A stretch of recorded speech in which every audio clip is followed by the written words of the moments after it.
I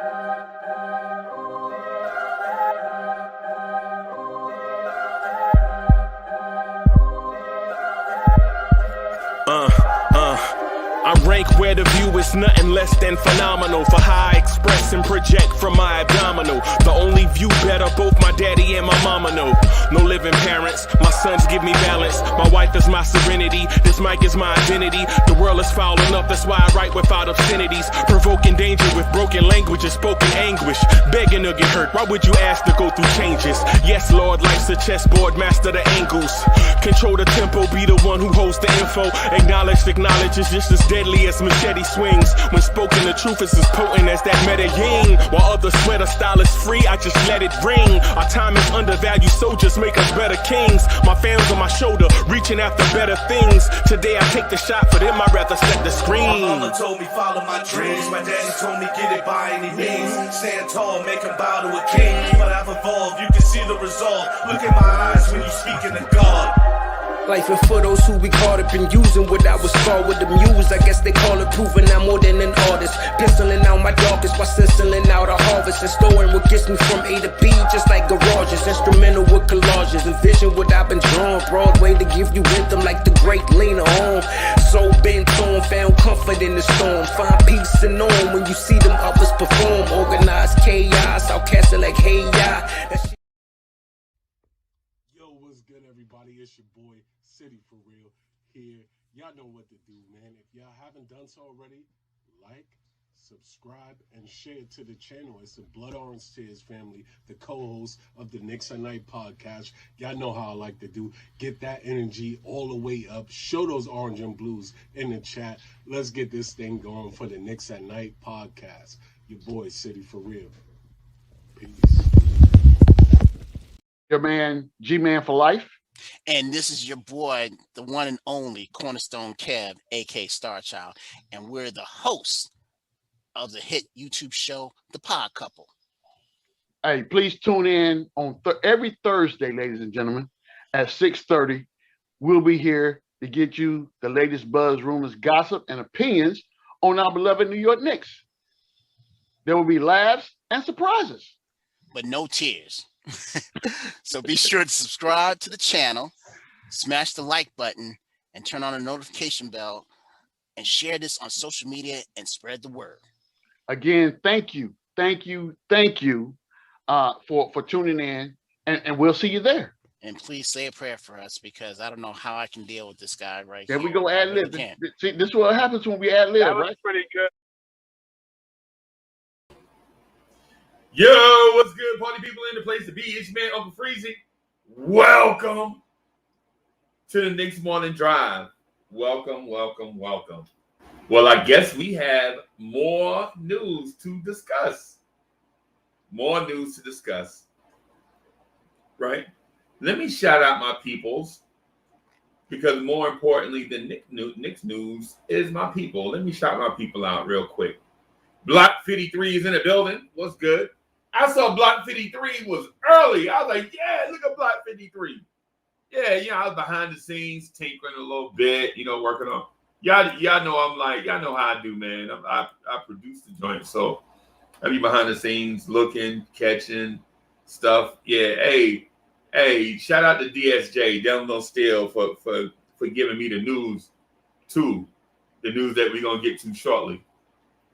Shout out to my man, Delano Steele Jr. Like, yo, Delano Steele Jr., this the call. Hello? Hey, man, get your behind up. Randle just signed an extension. Okay.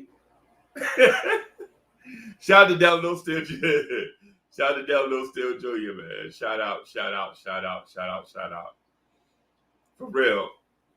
It's not just me and it's Blorangetears family, bro. It's a network of us.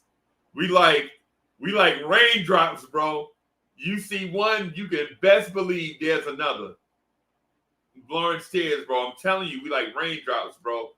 You see one, best believe the others soon come. And that's for real.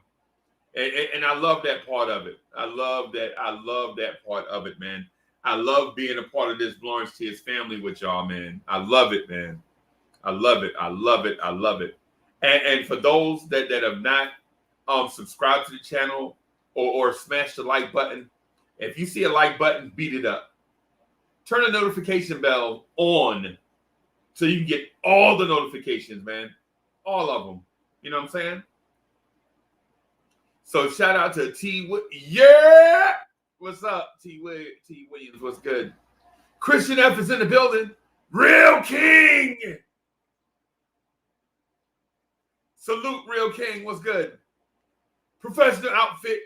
What's good? Staffordon. What is good? What's good? Bodega Wi-Fi in the building. What's good? What's good? What's good? Savage NYC. Savage NYC is in the building. David Knight, good to see you again. Allah Wise, what's good? Angel Cabrera, what's good? Sin Sears in the building. That Nick Ewan, what's good? Ismail Rivas is in the building. Ismail Rivas is in the building. So if y'all a sensitive Nick fan, keep your toes out the aisle because he gonna step on him.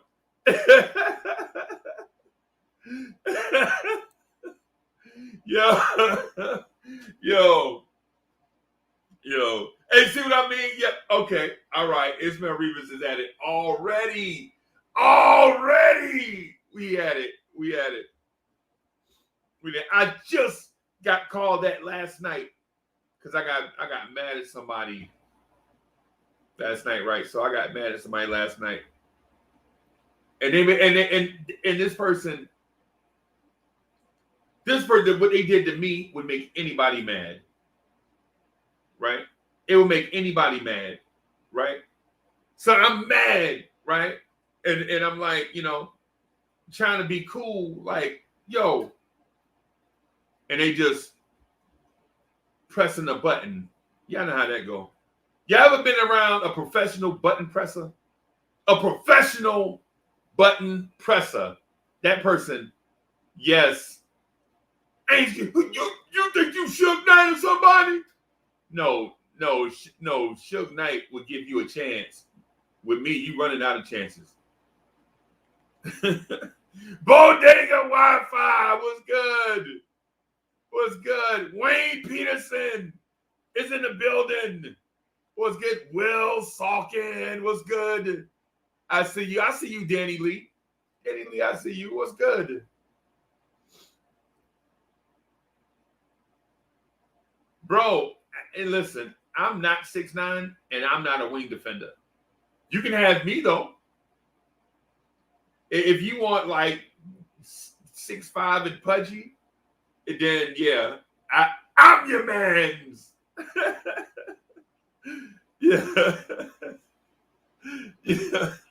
Yo, and the funny thing about this, right? The funny thing about Ismail Rivas, I was just calling him out, and he was professionally pushing a button while I was calling him out.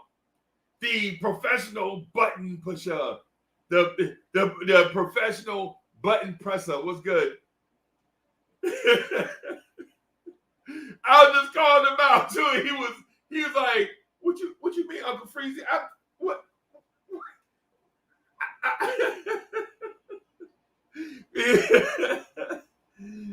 A lot wise. What's cooking, baby? What's good?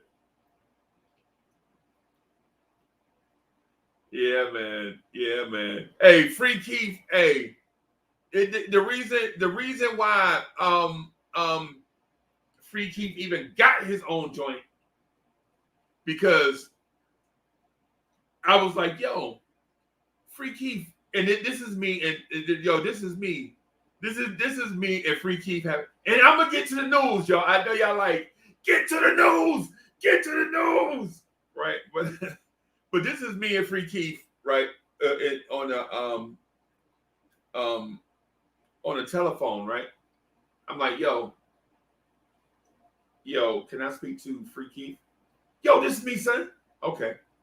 Oh, I'm sorry. This is me, God. Hey, man. you was bodying people on the Knicks morning drive. Yeah, man, I'm a professional bodyer. I dig it, right? But in a live stream, you know what I'm saying, we don't necessarily want to body people. We want to kind of just have conversations. We want to hear people's points. They points is dumb. They points is dumb, Uncle Freezy. I'm like, yeah, but we still want to have people, you know, it's a fan, it's the two live streams, the Knicks Morning Drive and the Knicks at Night podcast are live streams so people can come on and voice their opinion. It's more like an opinion show, more so than a, so what? They can't be saying super stuff. I tell you what, big dog, hey, how about we do a joint where you could just get on and just body whatever topic you want to. How long I got? Like 6 hours? Nah, bro, you can't body people 6 hours for 6 hours, bro. How about 90 minutes? Done. I'm there every time, on time, with topics, and I'm bodying. And that's how Knicks Freestyle is born. Right? That's how it is. It's mostly all his ideas. It's mostly all his ideas. He let me and GI contribute some stuff sometimes, but my man Free Keith is the truth. Truth, he is the truth. TRUF, truth. And in London, I think they spell it TROOF, truth. Free Keith is the truth, bro.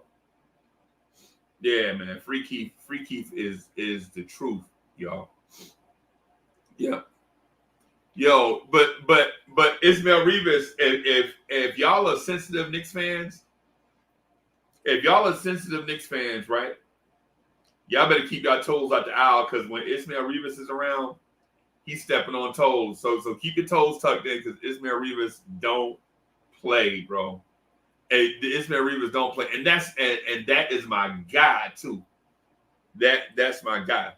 Yeah, don't make me jump in. If y'all want to see me jump in the virtual chat, say something to Ismail Rivas, and then you have to see the Blorange Tears Suge Knight. yo, yeah, man.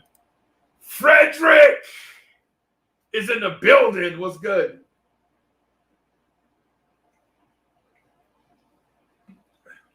What's good? So, I got a thing I want to share with y'all, right?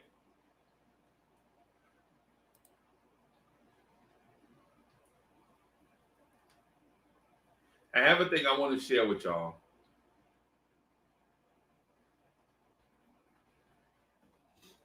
Right? Dismiss. No, I don't want to see that. All right. So, y'all, I have a thing I want to share with y'all, and it's from the New York Post. Just be patient with me while I pull this up. I want to share this with y'all. If my computer will stop freezing. There it is.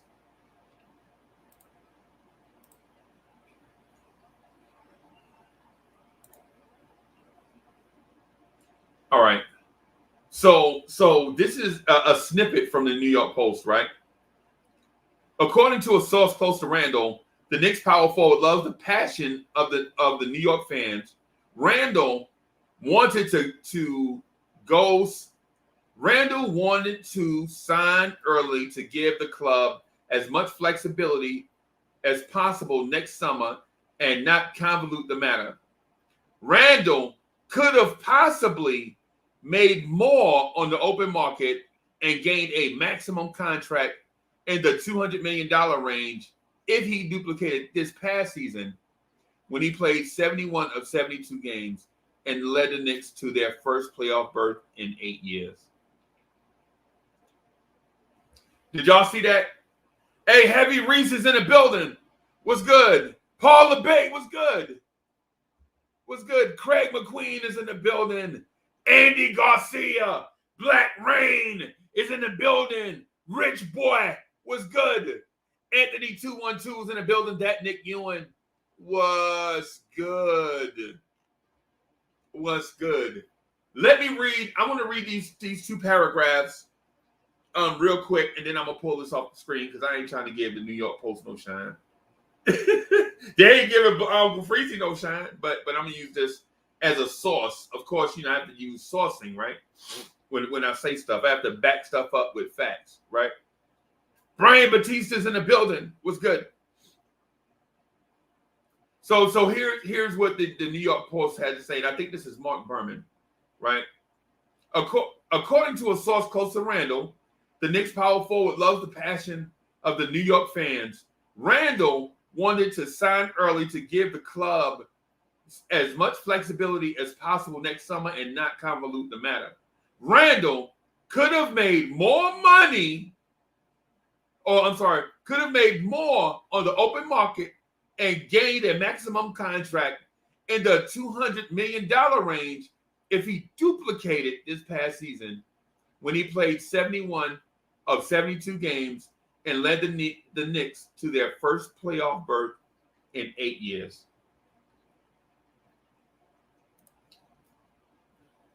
Right? Yo, Vince Bowers, what's good? Infamous New King, what's good? Brandon McNeely, what's good? Brandon McNeely says, I'm happy for Randle, but we can admit drafting Obi was a waste of top 5 pick. Imagine we had 5 this year instead of, and we got Suggs. Well, Randle was picked. Obi was picked 8th. So, it is what it is. It is what it is. Yeah, we drafted 8. But what I want to point out to a lot of Knicks fans and a lot of basketball fans in general is this. For one, you can't put a handle on love between others. You know what I'm saying? You can try to describe it, but you can't understand it. Right? Kanye Kid, what's good? Kanye Kid says, salute Uncle Freezy, good morning to you in the chat. So what do you think of our front office now? I told you was going to eat crow. Kanye Kid, bro. Okay, so let me finish. I'm going to address the front office thing. What the front office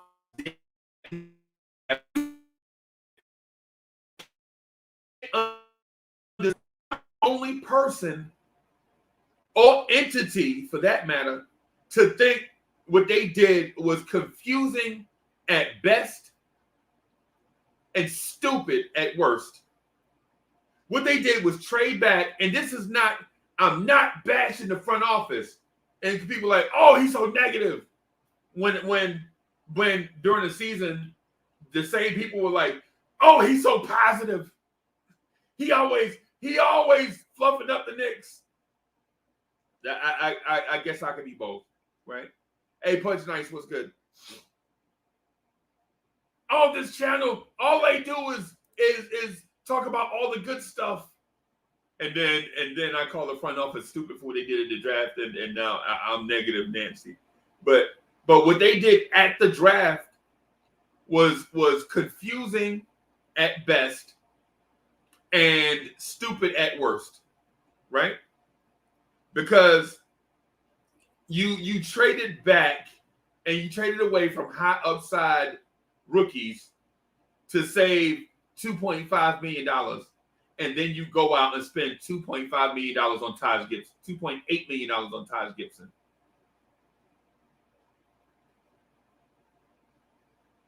Where does that make sense?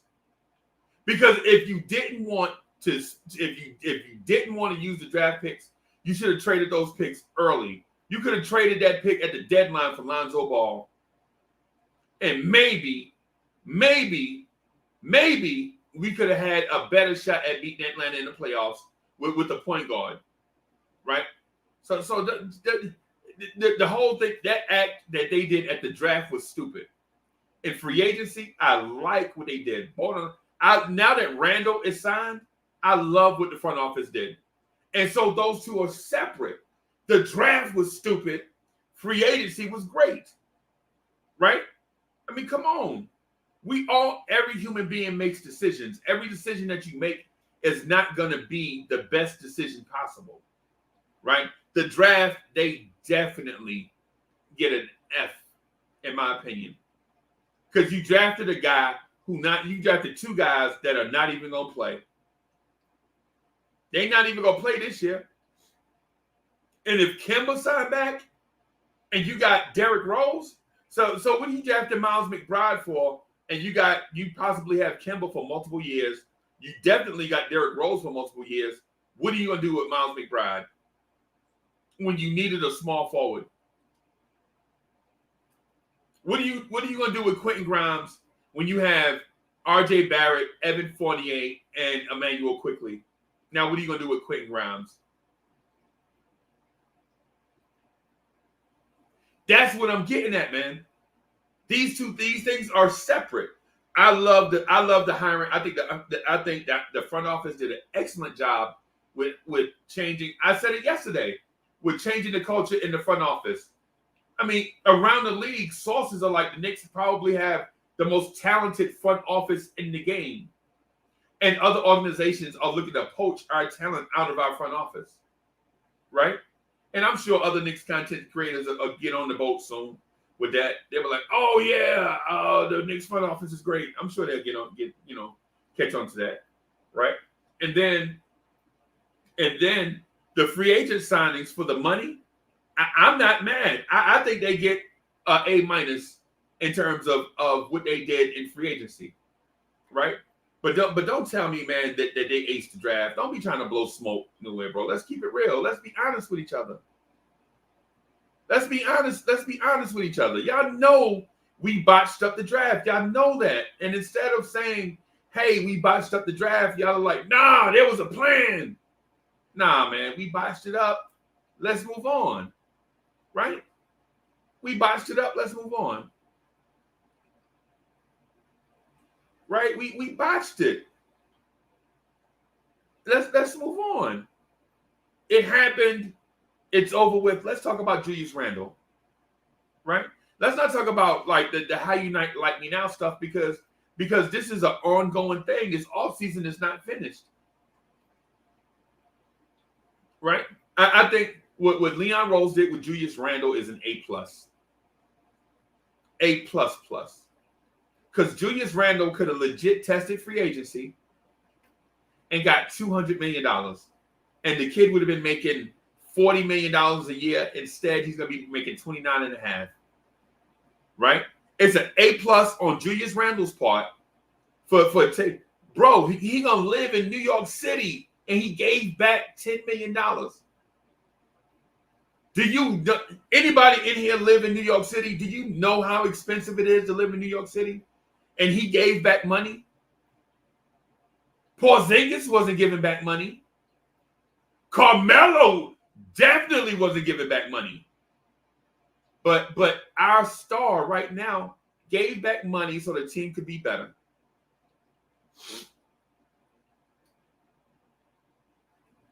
Right? Think about this. We're not talking about the draft, right? We're not talking about the draft. We're talking about Julius Randle. Julius Randle could have made $40 million a year in New York City, right?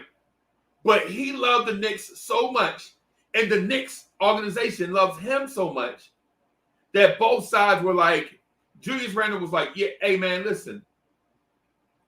If I go out here in this market, you know I'm gone, right? If I get out here in this market, you know somebody gonna make me an offer I can't refuse, right? Somebody who's desperate for a star like the Orlando Magic would have gave everything, the kit and caboodle for Julius Randle, right? Everything, because they can't draft a star for some reason, right? And Julius Randle is the right mix of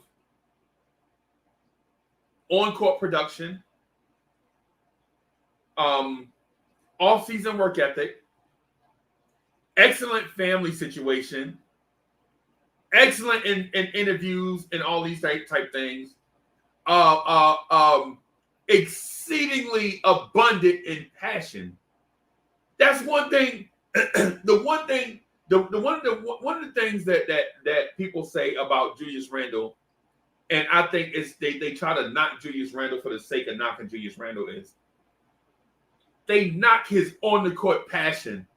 They're like, he need to control himself. No, Julius Randle, don't control you. Be yourself. Julius Randle, you passion like I will go to battle with a dude like Julius Randle every day. I don't care if we playing checkers, right? Because Julius Randle has passion, right? Y'all like, he complained about every call, bro. Passion. He wants the Knicks to be great, right? Right? Julius Randle wants the Knicks to be great. And he wants them to be great because he himself feels like he can be great. Right? And people are going, how you know that, Uncle Freezy? Well, how I know that is, for one, he averages 11 rebounds, right? And shoots 40% from three. Go find me a guy. If y'all find me 4 or 5 people around the NBA that averages 11 rebounds and shoot 40% from three, I will shut up. Go get them. My man averaged 24, 10 something, and shot 40% from three with 6 assists at 250 pounds. You find me another person doing that, and I'll shut up about Julius Randle. Y'all heard me. If you find me a guy that can do what Julius Randle does, I will shut up. All the way up, too. Not just a little bit. Right?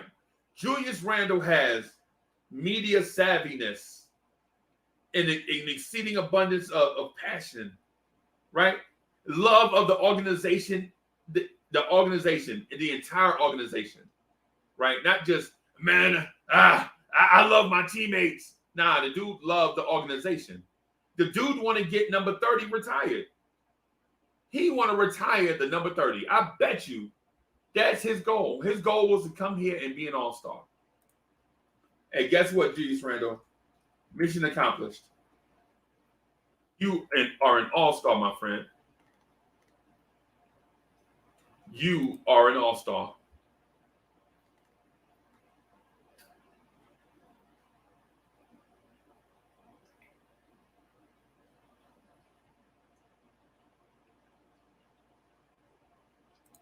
And I will also tell you this. I will also tell you this about Julius Randle. Right? I'm going to also tell you this about Julius Randle. Bro, if he plays this season, right, all he has to do is just play out this season and be healthy. He will have played more games as a Knick than Bernard King. Take that in. And this is no shot at Bernard King, but this is kind of like a shot at the people that don't love Randle. If you don't love Randle now, I'm not for sure what to tell you. Right? If you don't love Randle, right? If you don't, not like, I don't care about if you, you know what I'm saying? Like is fleeting, right? Like is fleeting. Like I like vanilla ice cream, but I love apple pie a la mode.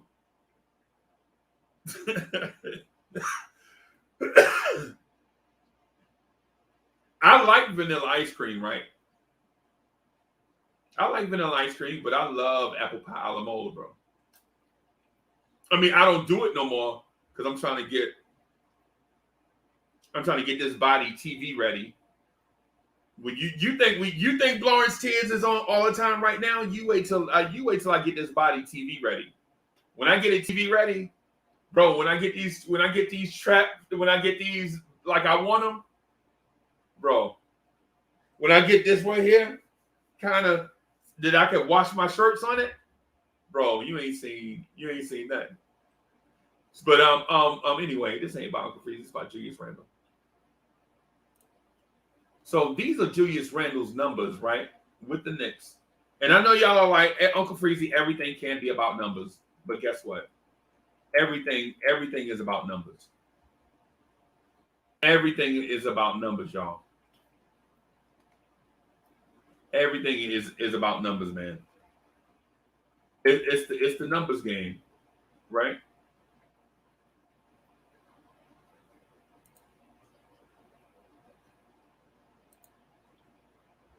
Everything so revolves around numbers, right?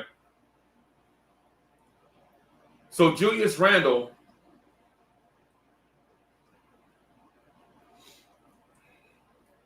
bro, I'm looking at Julius Randle's numbers, y'all. Oh my God. I'm looking at Julius Randle's numbers, yo. If y'all don't love Julius Randle, y'all crazy. I was gonna prepare to look. I'm preparing to put it on the screen, and I'm just gazing at him. Man, if you don't love Julius Randle, you crazy. Julius Randle, okay. Julius Randle, over the course of the 2 seasons in New York, right? Averaged 22 points a game, 10 rebounds. Is shooting 46% from the field, right? I mean, come on.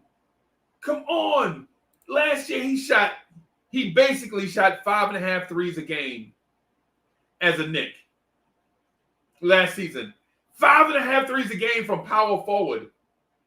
And y'all, not y'all, but people label him all these different things. Oh, he a banger. He a post player. He shot 5.5 threes a game from the power forward position. Are you serious? He shot 41% from 3.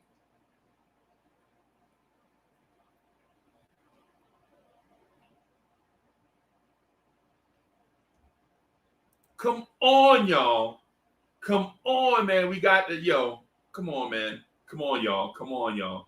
We can't like Julius Randle. We gotta love Julius Randle. We can't like Julius Randle. We gotta love Julius Randle. And it was bothersome yesterday, right? Because I listened to a lot of Julius Randle needs to show me one more year stuff. To me, that's my dog telling me how much he loves Randle. Y'all hear my dog in the background? My dog is like, I love Randle.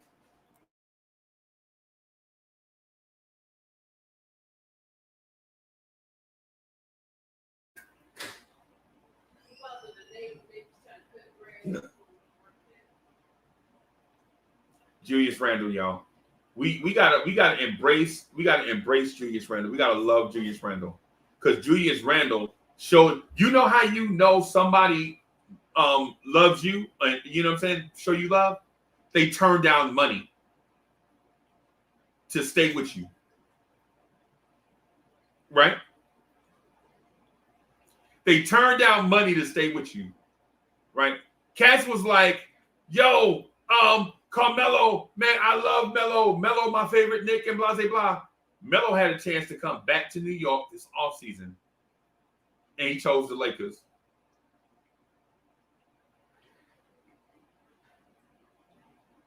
Julius Randle had the opportunity to test free agency, right? After being heavily scrutinized by Knicks fans, right? Heavily scrutinized. Yeah, people was like, his nickname is Dubious Handle. Starting that power forward for the New York Knicks, number 30 from the University of Kentucky, Dubious Handle. That's what people were saying, right? Right? People was like, there were people that I talked to frequently on social media, whatever. Like, I want Randle off my team. This season was a waste. We got to the first round of the playoffs for what?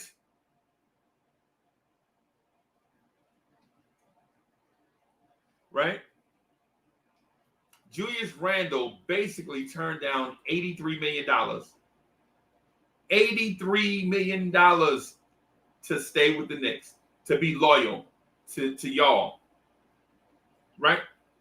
Most of us have never seen $1 million. Right? Most of us have never seen $1 million at one time. Like put $1 million in front of us. We have never seen. I mean, I saw it one time. My aunt used to work at the bank. They had the vault open, and I think they had like $10 million in it. I could see it. Right? She was like, "That's $10 million over there." I was like, you know what I'm saying? And I was an adult too, by the way. I was like 30 something when I saw it. I was like, that's $10 million. Cash money, right? But I mean, of course, you know, whatever. But Julius Randle turned down 83 million of it. I guess, and that's speculated. It might be more, it might be less. You never know what he's gonna get on the open market, but you can bet it would have been close to $200 million. Or close to $40 million a year. And he turned that down to stay here with us. Right? And I know y'all are like, Uncle Freezy always pound the table for RJ Barrett and Julius Randle. And you know what? I'll admit, I do. I always pound the table for Julius Randle and RJ Barrett. Right? I always do that. I'll admit that. If y'all think that's wrong, well, okay. I feel like I'm right.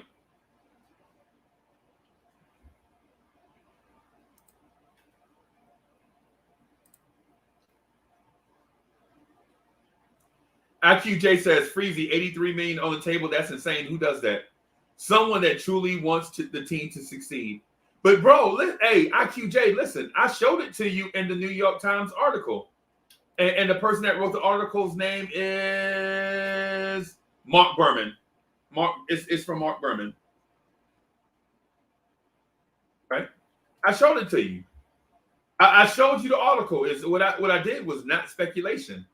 I based my point on a source, and I think that source is reputable. While you might not like Mark Berman all the time, he is a respected and trustworthy source, and he works for a well-established organization, right? So there it is. If he says that Julius Randle could have got upwards of $200 million, then I'm going to use that as the source. Right? Julius Randle basically left approximately $80-something million on the table to stay with us because he loves being here with us. And for all the people that was like, oh, that spin move drive me crazy, or starting at power forward, dubious handle, all them people, y'all need to be quiet, man, and start showing love.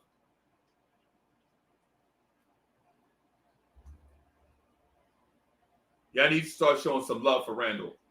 You know what I'm saying? Because it ain't just, listen, and it's not just rhetoric either.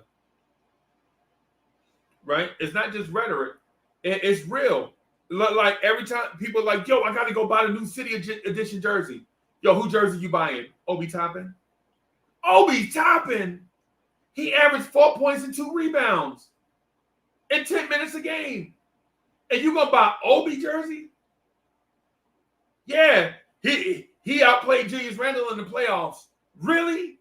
He averaged 6 points and 2 rebounds. Uncle Freezy, it's not just about numbers. Nah, it's about numbers. Because here's a number. Here's a number. Here's a number that you should love. Here's a number that you should love. $83 million. If you don't love $83 million, then I don't know what else to tell you.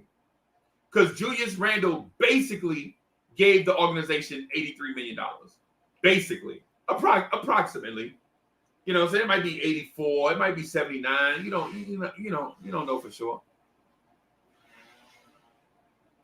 Right? Right?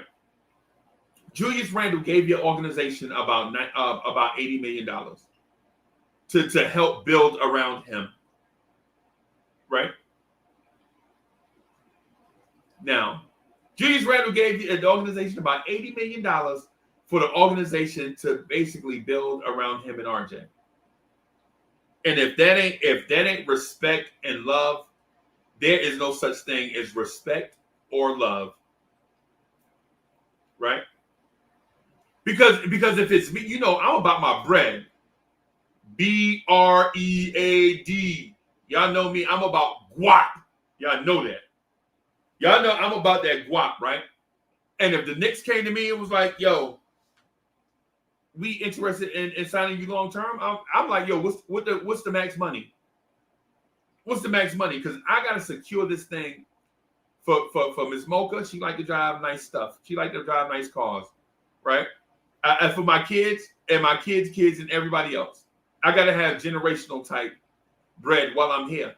Because I'm not going to be 26, 27 for the rest of my life. So I got to secure the bag right now, right?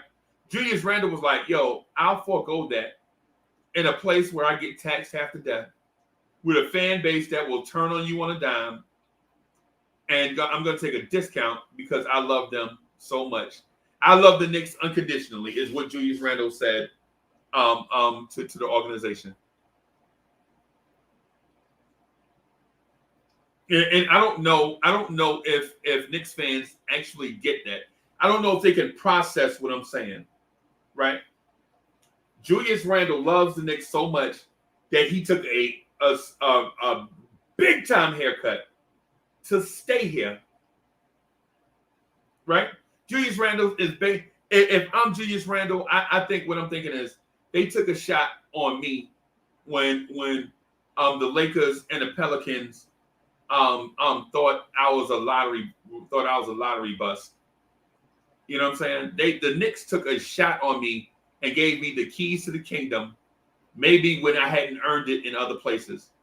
So I'm gonna get to New York and work my tail off and prove to them that I'm worth it. Right? And guess what he did? He proved to New York that he was worth it. Right? He proved to New York that he was worth it.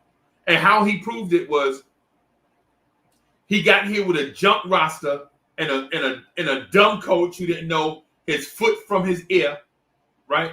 Writing together on a whiteboard. We on ABC playing our rival. We down by 1 with 8 seconds left. And everybody waiting for him to draw a play. He gonna write together on a whiteboard.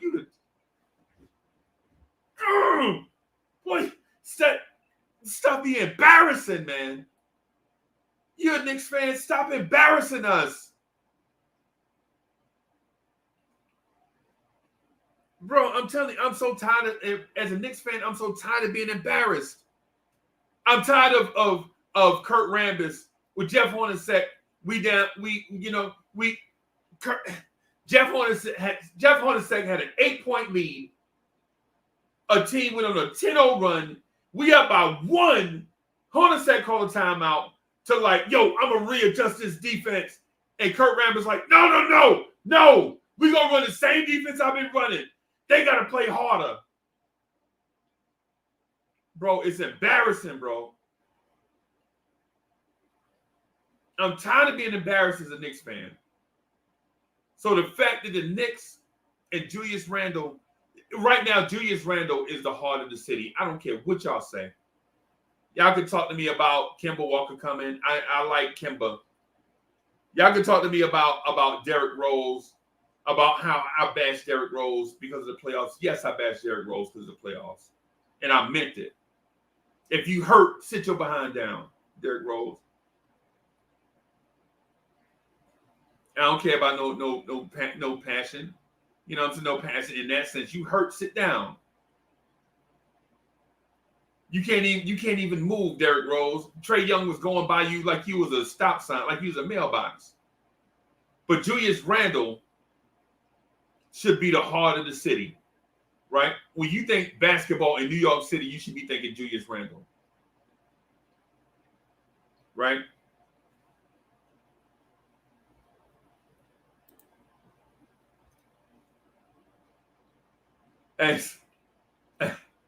What? Actually, Freezy turned on a remember the draft. Well, I mean, Ghetto Intellect says, hey, Keyshawn, I overreacted. Things are not hunting, doom and gloom. LOL. Hey, GI, my guy. Nah, GI, you was spot on. You were right to be critical on certain subjects. People, the thing about when we get here and start speaking in front of everybody, they think when we speak about one thing that it applies to everything. Even though we say, I'm speaking about this specific thing, they take it and apply it across the board. Come on, y'all. We're supposed to be smarter than that. Right? We're supposed to be smarter than that. Right? I mean, that's like, so Uncle Freezy hates lettuce. Right? I think lettuce is the devil's food. I don't understand the purpose of it. What is lettuce? What is it? I hate lettuce. But somebody just listening to the conversation says, Uncle Freezy hates food. No, I don't hate food. I hate lettuce. That's it. That's one specific thing. Don't take it and generalize everything else. I think lettuce is the devil's food. What is lettuce? What is it? Somebody explain to me what lettuce is. What is lettuce? To me, lettuce is like coleslaw. What is coleslaw? What is it? What is it? What is coleslaw, bro? I don't get it.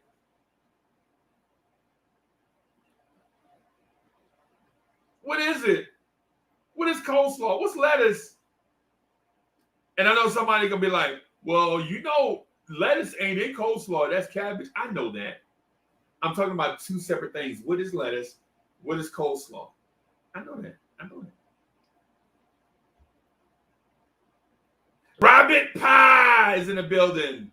G Robinson is in the building.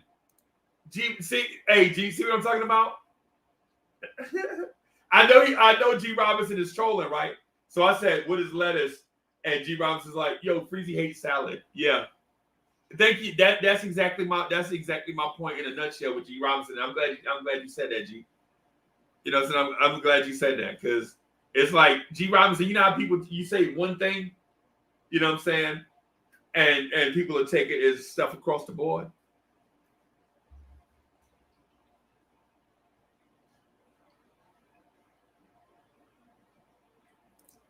Anthony D says lettuce is a warm blanket for your death meat on a bun. I know. I don't do lettuce. I do spinach. So when I do salads, bro, I do spinach, bro. I do spinach. Like baby spinach, that's what I do. I do spinach and kale. That's what I do, man. When I get this TV body right, what you think we on? You think we be on all the time now? You wait till I get this TV body right. Hey, G Robinson, I saw your point, man. That was good. That was good. You got a future in this game, G Robinson.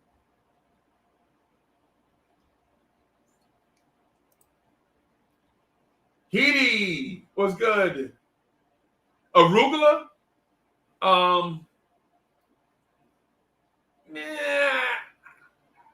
don't know. I don't know. Andrew College, bro. Now I ain't gonna lie to you. I love spinach, bro. I love spinach. I ain't gonna lie to you.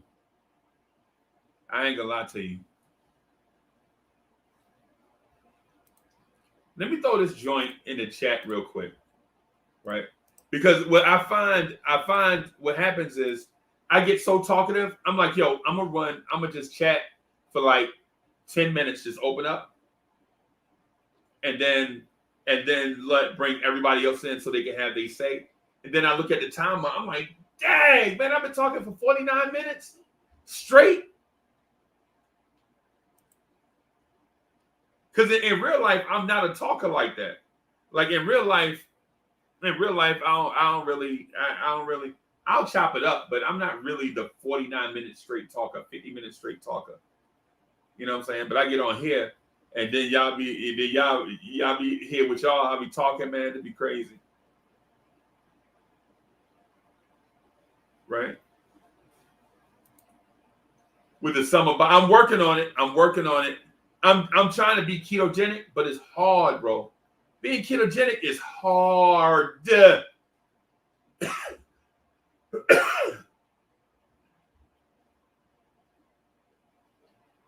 Harlem girl in the building. What's good? Arugula is too peppery. I would like to mix it up some. I'm not a big fan of lettuce. I think. Yeah. Oh. What's good? What's good to the family? I just want to say good morning. And, listen, Leon Rose, I think you're watching our shows because you heard me say last night how many all pros in the NBA are sitting here on expiring contract. Right. How many? Right. And so thank you for fixing that, because even if Julius wanted it, you had to say, Julius, come on, man. What do I need to do to sweeten this deal? Come on. I don't want you to go to free agency. I don't want you to go and make all pro next year where I have to pay you $200 million. Right. My asset is negotiating with you now. And I'm going to put so much. Julius, you could go out there and get hurt next year. Right. While you're going for all pro, you could have a career. You got to secure your family. You got to take this guarantee $100 million today and not risk $100 million to try to get to you. Saw what happened to Dak Prescott, right? Dak got lucky, but he almost blew $100 million. So don't be Dak Prescott. That's how you age in a team. And I'm proud of Rose. In fact, the best thing he's done in the offseason was get this man renewed on a team-friendly deal. Right. Thank you. I agree. The move number one, A++ in my book, signing Julius Randle. A++, right? And then getting Kemba Walker off the scrap heap to me is a move, is an A move, because we had questions. We like, when are they gonna address point guard? Right? When are they gonna address point guard? Don't tell me about no doggone Miles McBride. I don't want to hear it. I don't want to hear nothing about no Deuce McBride. He ain't played a whistle in the NBA yet, and people was trying to anoint him as the future of point guard position in the NBA. And the front office just told everybody to shut up. Miles McBride ain't getting no minutes. We rolling with Kemba Walker and Derrick Rose, and y'all gonna like it. Chuck Allen, what's good? AD, what's good? Salute. Good morning. Salute. GI, let me get a bean pie, my brother. Oh, Yeah. man.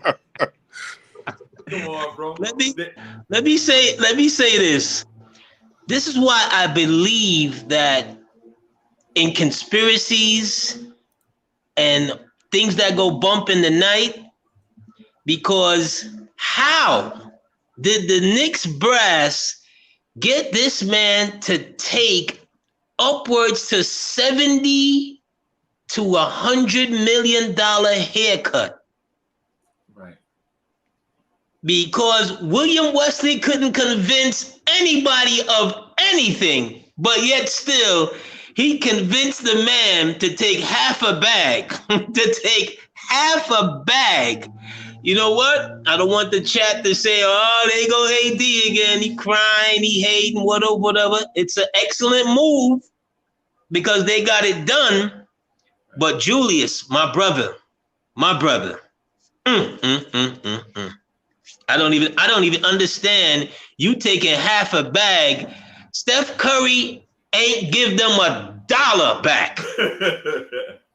You hear me? He ain't give them $1 back.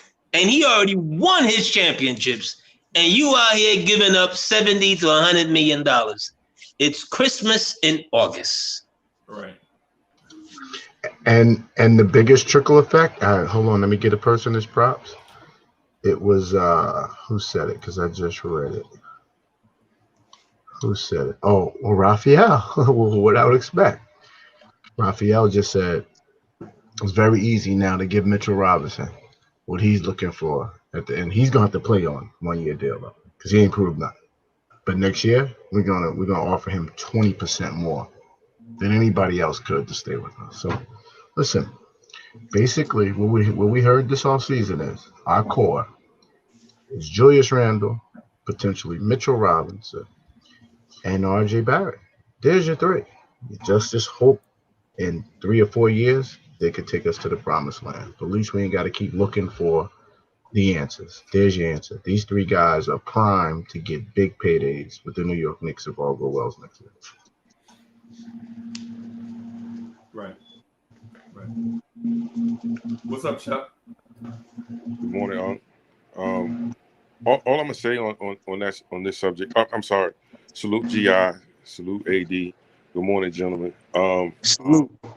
Only thing that I would say is you would want your all-star or your franchise guy to take a little bit of a pay cut, because then it becomes hard to build a team around him when he takes a chunk of the money. And then now you got to, hopefully find guys off the scrap heap, so to speak, to kind of fill out the roster. I think this is a take less now, and we got you back on the back end. After this contract, he's definitely going to get the ultra bag, especially if he delivers.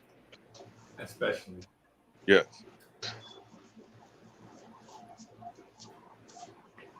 Okay.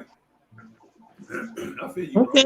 That's one way to look at it. We not married to the dude, so we don't have to go home and explain to wifey why you done gave the Knicks all this money back. You done gave the $80 million. You see, and this is what a lot of cats don't understand when they see moves that are made or not made when people are married. We always forget that the spouse has a lot to say. And yeah, that's right, GI. You throw that ring up, my brother. The spouse has a lot to say in how the going ons and going ins and how they do things. So was that Patois? Yes. So okay. Hopefully the wife signed off on it and all is well. But I heard about it this morning and I was shocked. I was like, whoa, he really gave up what potentially could be another $70 to $100 million. He must really like these Jamaican beef patties in New York. For real. In New York City. New York City. That is a lot of money. Bro, Porzingis wasn't giving you a dime back. Porzingis was like, not only am I hurt. Melo gave back $5 million, and you had to give him a no trade kicker. Yep. He gave you back $5 million, and you had to give him a no trade kicker. Yep. Yeah, he negotiated something. Yeah. But hey, it's better for us, So Julius, thank you. Thumbs up. Thank you for taking that team-friendly deal. Thank you. How did you feel about Julius Randle now that you've seen him do that? You know what? It's never personal. It's never been about anything other than team construction. I've said this several times before. I originally wanted Julius here. Right. But as much as I wanted him here, after that first year, I was willing to drive him wherever he wanted to go. His second year, he comes back. He does a 720.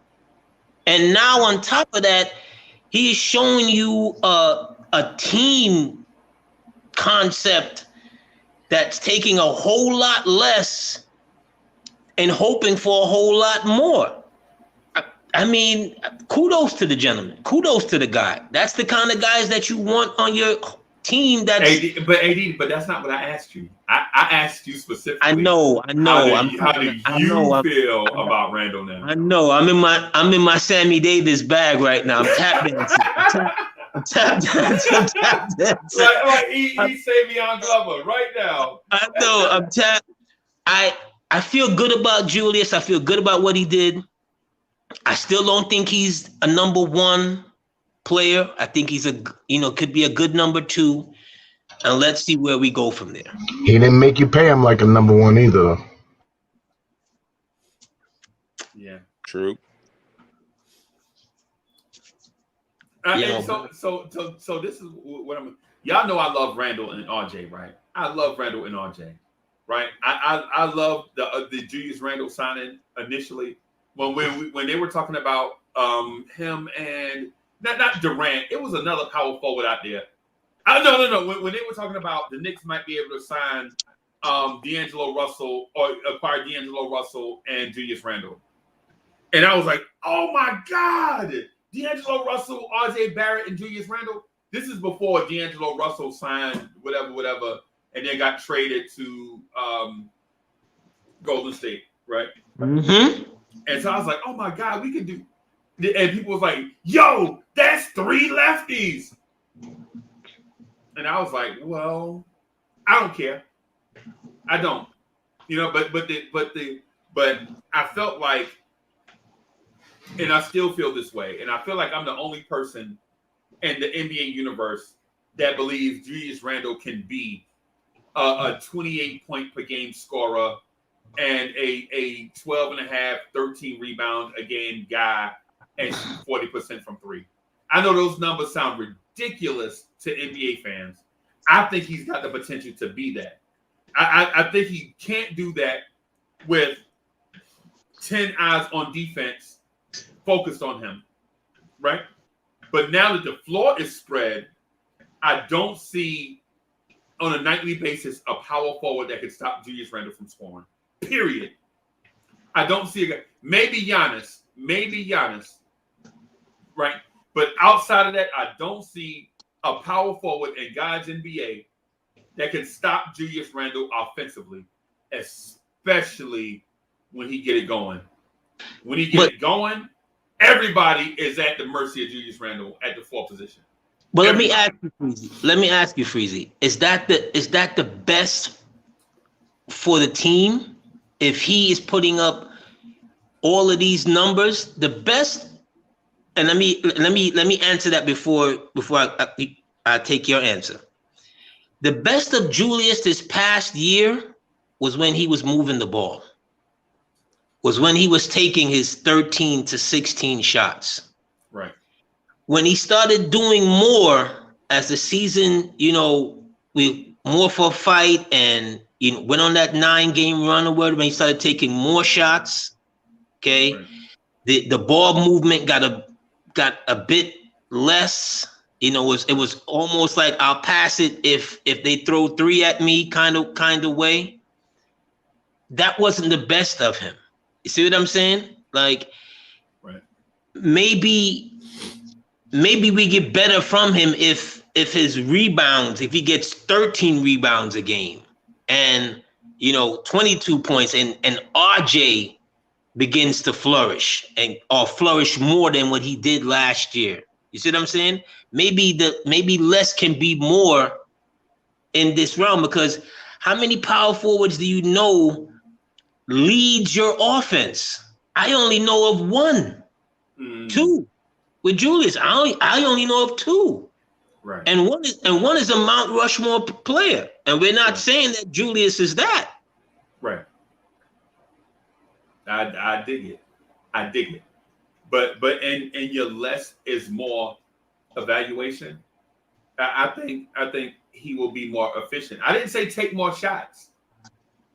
Right. I didn't say take more shots now. Okay. Right. I said 27, 13, and 40% from 3 is what I think Julius Randle could do. I think he could be 28 and 13 and 40% from 3. But I didn't say take more shots, because he could actually convert at a higher clip. Take the same amount of shots, just convert at a higher clip. Shoot 50% from the floor. That's what I want Julius Randle to do this season. Shoot 50% from the floor. Be 50, 40, 80. If Julius Randle is 50, 40, 80 and averages 28 and 13, he's the league MVP. Yeah. Yeah. I think that's obtainable, Uncle Freezy, because he has a point guard now. So now he doesn't have to fight for his points by initiating the offense at the top of the key and dribble, spin, and get into his spot where Kemba can make the game easier for him. Yo, look who in the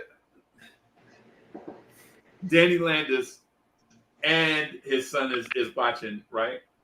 So let me say this. Danny Landis and son are in the building. What's good? What's good? What's good, Danny Landis? What's good? It's good to see you.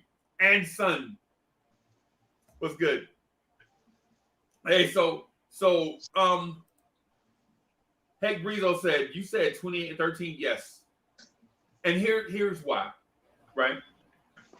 Julius Randle played an egregious, absurd amount of minutes without the help of floor spacing.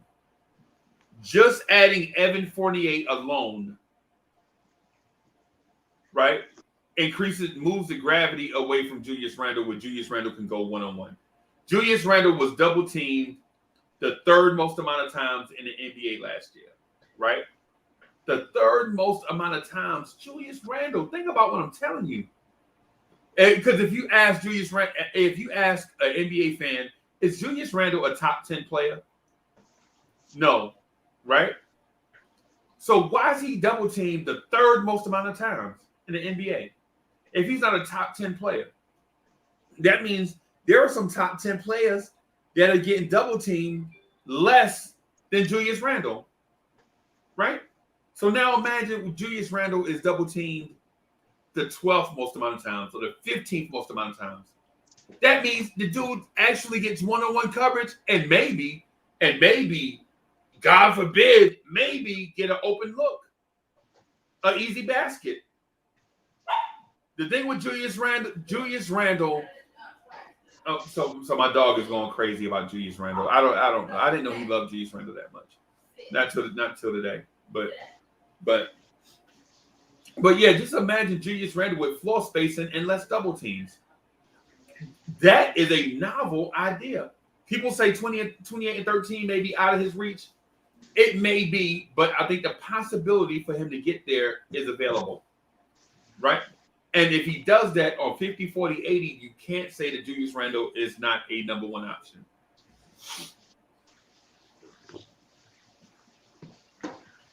I'm only going to say that when I see him do it in the playoffs. Oh, jeez. See, I'm fine with, there's a certain respect that you have to give players on the journey to the playoffs, but that's one season. I'm only going to give you that when you show and tell in the playoffs. You see, right. Let's look at Freak for a second. Freak had all the accolades, 2-time MVP. He got the actual numbers that you're talking about. I've seen him do it 2 or 3 years in a row, right? 28 and 13, 27 and 13, defensive player of the year, all of those numbers. It's not until he took his game to that next level, right? To that next level is where all the respect now comes. Because you have to do it in the playoffs. You need playoff bodies to get that overall respect. You got to carry your team, past a couple of first and second rounds for people to give you that respect. That's just facts. You can't keep going home in the first round. Right. Last year that was nice. What are you gonna do now this year coming up? Right. I'll tell you somebody else that struggled in the playoffs at the beginning of his career. Michael Jordan. Okay. You remember Michael Jordan early on in his career in the playoffs? I can give you that. I'm talking about before Horace Grant, before Scottie Pippen. Yeah, you're talking about Brad Seller years and the Corzines and George Gervin on the bench. And Old George and Quentin Daly and Orlando Woolridge and those guys. Yeah. Those guys. But even in defeat, he got the eventual champions calling him Jesus and Sneakers. Right. You know who else struggled in the playoffs early in their career? Isaiah Thomas. You remember the Isaiah Thomas Kelly Tripucka backcourt? Absolutely. Hey, Kelly Tripucka is from my hometown, right where I live at. Kelly Tripucka. Absolutely. 70 soul perm Kelly Tripucka. Absolutely. Absolutely. But you eventually got to get bodies. This is now what Julius is going into his 7th season or 8th? I think this is 8 seasons for Randle. Let me check it. 8th season, and he's 26, going to be 27. It's now or never for you. So Randle has played 7 NBA seasons. Okay, so you're going into your 8th season. It's now or never. Right. Man, You know what I'm saying? No doubt. Yeah. This is where you make your name. Right. You know who else struggled in the playoffs early in their career? Dominique Wilkins. Yeah. I'm just saying. Chuck Allen, am I on to something here or no? You're absolutely on to something. Like I was reading the chat and people, come on because you mentioned certain names, and it's context from this standpoint. Even the greats struggle in the playoffs their first couple of times. Right. So you got to give the guy at least a break in that aspect. This team is assembled better, so now you'll have help when it comes playoff time. And hopefully these guys don't freeze, and these guys can knock down shots and make the game easier for him. So you hit the nail on the head with the point that I was getting to. Because with points, I like to introduce it and then build on it. So you're absolutely right. You know who else struggled early on in the playoffs? LeBron James. Absolutely. Oh, he didn't take the last shot. He passed it out. He made the right basketball play, but killers are supposed to take that shot there. Wait a minute. So if you said it's the right play, how you mad at him because he made the right play? Right? So what I'm getting at is with Randle in the playoffs last year is not a total indictment on Julius Randle. It's an indictment on the team itself. The roster itself was flawed, right? Yes. And the front offices understand this, so they try to build around their stars. They like, okay, this playoff series right here that was a disappointment for us highlighted our deficiencies. So what we'll do going into the offseason is address those deficiencies so that we'll do better next time. That's just how it works. Look, like for instance, you know who else struggled in the playoffs? Steph Curry and Klay Thompson. They had major disappointments early on, and so their disappointments wasn't about shooting. Their defense couldn't stop a nosebleed, and so you know what they did? They were like, we have Steph and Klay, so what we'll do is they turned Klay into a 3-and-D guy instead of a shooter. He became 3-and-D. And they went out and got guys that defend like absolute dogs. You know what I'm saying? Draymond Green would wind up being a defensive player of the year candidate. Andre Iguodala, put him on make him guard the other team best person. I mean, they came out there like absolute. So the thing about Julius Randle is not a total indictment on Julius Randle. Did he perform poorly? Yes. Did he perform poorly? Yes, he did. Right. But my point to it is this. It wasn't all Julius Randle. Reggie Bullock caught a wide open pass on a fast break and ran with the ball like Barry Sanders. Bro, he juked out everybody, you know what I'm saying, on that fast break. We like, Reggie, you know this is basketball. Not football, bro. Right? So it's like it's some Julius Randle, it's some organization, but they are committed to this thing long term together.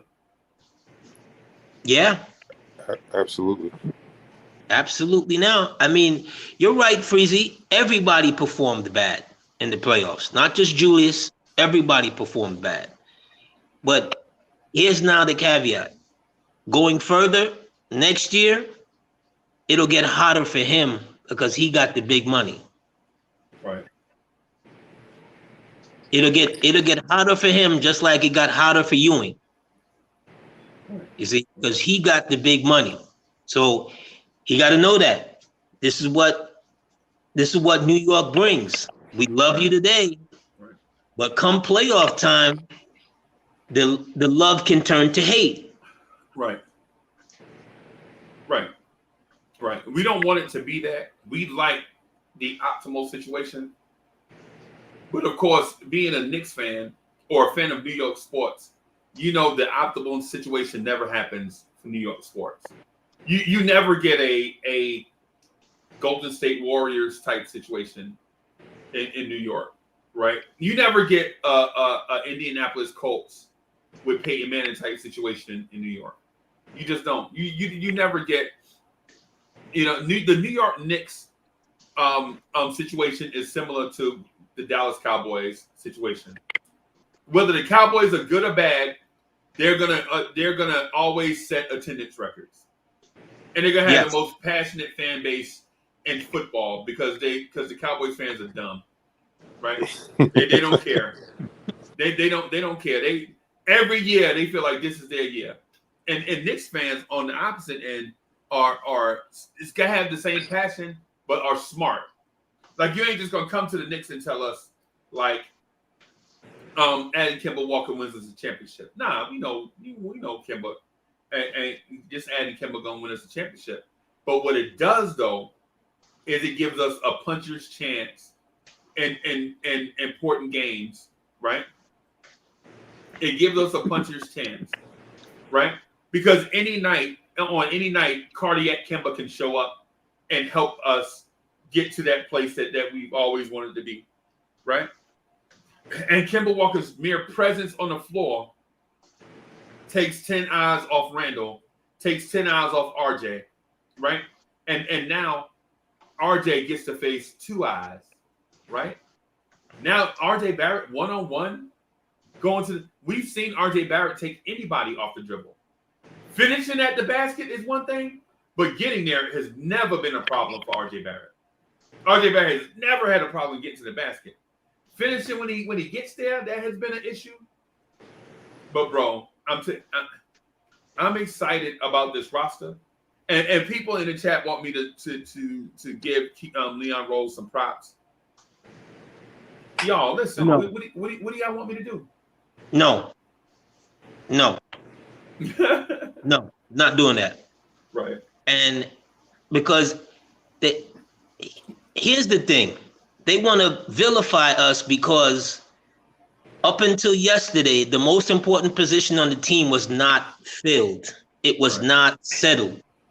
The word we got out of late Tuesday night was they tried to get none. They offered him a 3-4 year deal. He'd rather take peanuts to go play in the Lakers. Right. That doesn't make me feel good. Not when we're here and we know as Knicks fans, we need a point guard. Any Knicks fan knows that. Right. Any knowledgeable, any non-knowledgeable Knicks fan knew that you needed a point guard. And as day 1 closed into day 2 and day 2 closing into day 3, and we're not seeing a point guard, how is that not going to give you agita? Right. Gave me a sleepless night. Right. Right. I'm going to bed at 4 o'clock in the morning the other day. I was really pissed off. Right. Because we didn't address the obvious. Yes. And now because we were able to get someone, and please, Knicks fans, don't sit here and tell me that Leon knew this was OKC was gonna cut him, and he was gonna be willing to take only $8 million. Don't do that. Don't do that. It just happened to happen at the right time. We were in the right place, everything works out together.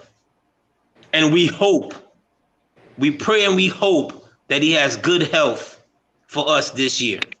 But I'm not giving Leon no, we're not doing that. We're not doing that.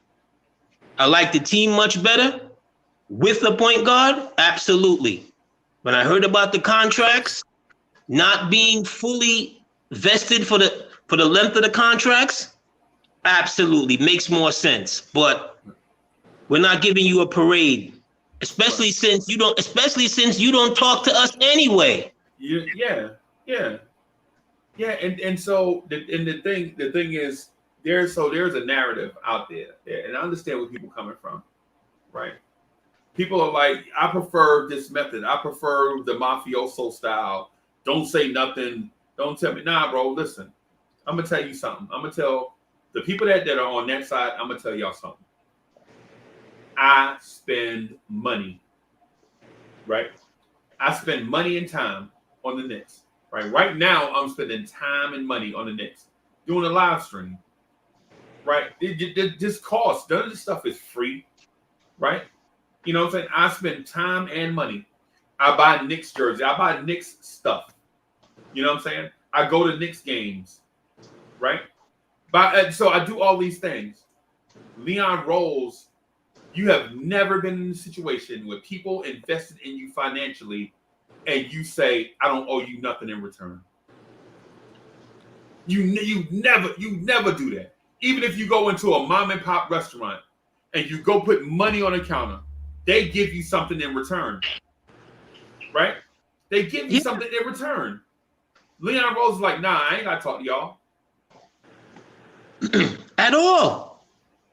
It's like you don't really, and when they first brought him on a couple of years ago, I was totally tight because I'm like, you don't have to come out and lie to us, but you can come out and talk about your vision and how you see basketball. Right. That's it. Right. You have your own platform. If you don't want to talk to the regular media people, that's fine. You have your own platform. At any moment in time, you can go live, just like how we can go live on this podcast, right? Yeah. Because the Garden has its own platform. Yeah. That's it. Yeah. That's it. But I'm not going to belabor the point. You know, today's a better day. I really love and appreciate Julius Randle, bro. Right. Right now, Julius Randle has creeped into my top 10 Knicks of all time. Right. I'm not saying he's set 6 or 5. I'm saying that he might be number 10 all time, my all-time Knicks. Right. And the reason why I say that is because a lot of guys that have played for the Knicks, they didn't care nothing about the organization. They cared about money. Right. A lot of them, it was their job. Y'all remember Clarence Weatherspoon? Remember Clarence Weatherspoon? Oh my God! Yeah, don't remind me. Y'all remember Howard Isley? Oh my God! Y'all remember Shandon Anderson? Yeah. I mean, come on, bro. Y'all remember Chris Duhon? Bro, right? I know. A lot of guys came here, and the Knicks were like, they love basketball, but they love basketball more than the Knicks. I'm here to tell you, I love the Knicks more than basketball. Right? And people are like, man, that's impossible. Nah, bro. I love the Knicks more than I love a lot of stuff. You know what I'm saying? It's the reason why I show up on these live streams. The reason why, we do all this stuff, because I love the Knicks, right? But everybody don't share that same passion. Right? And so for Julius Randle to say, I'm willing to give back $80 million to stay here, it does something to my heart. $80 million in New York City? Say it again. $80 million. Woo! Look, bro. I'm going to tell you, look, Freezy, look, this is, you remember that movie, North Dallas 40? Yep. There's a line in the movie where the guy goes, the main character goes, every time I call it a game, you say it's a business. Every time I say it's a business, you say do it for the love of the game. Right. I hope Julius doesn't have to come to that moment, because this is a business. Right. Right. And millionaire players don't tell billionaire owners what to do. Right. And you only have a few chances to get that bag. Right. And I'm hoping you don't regret that kind of a decision. Because you could have held out next year and still gave them a discount next year. Right. See what I'm saying? You still could have gave them a discount next year. Yep. But hey, hopefully it totally works out for us and for him one time. But that's commitment for you. That's real commitment. Right. For real. Right. Yeah. Hey, I'm telling you, y'all remember Catino Mobley?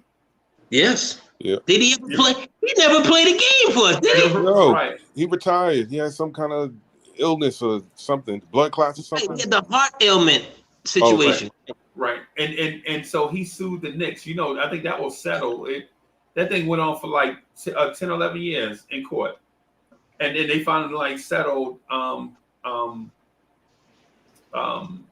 like 2 years ago or something. But anyway, it was a lot of, y'all remember Jalen Rose's year here in New York? I bet y'all don't. Right. I bet you nobody remembers Jalen Rose's year with the Knicks. You remember Tracy McGrady's year with the Knicks? I think it might have been the same year, right? It might have been the same year. It might have been. You know what I'm saying?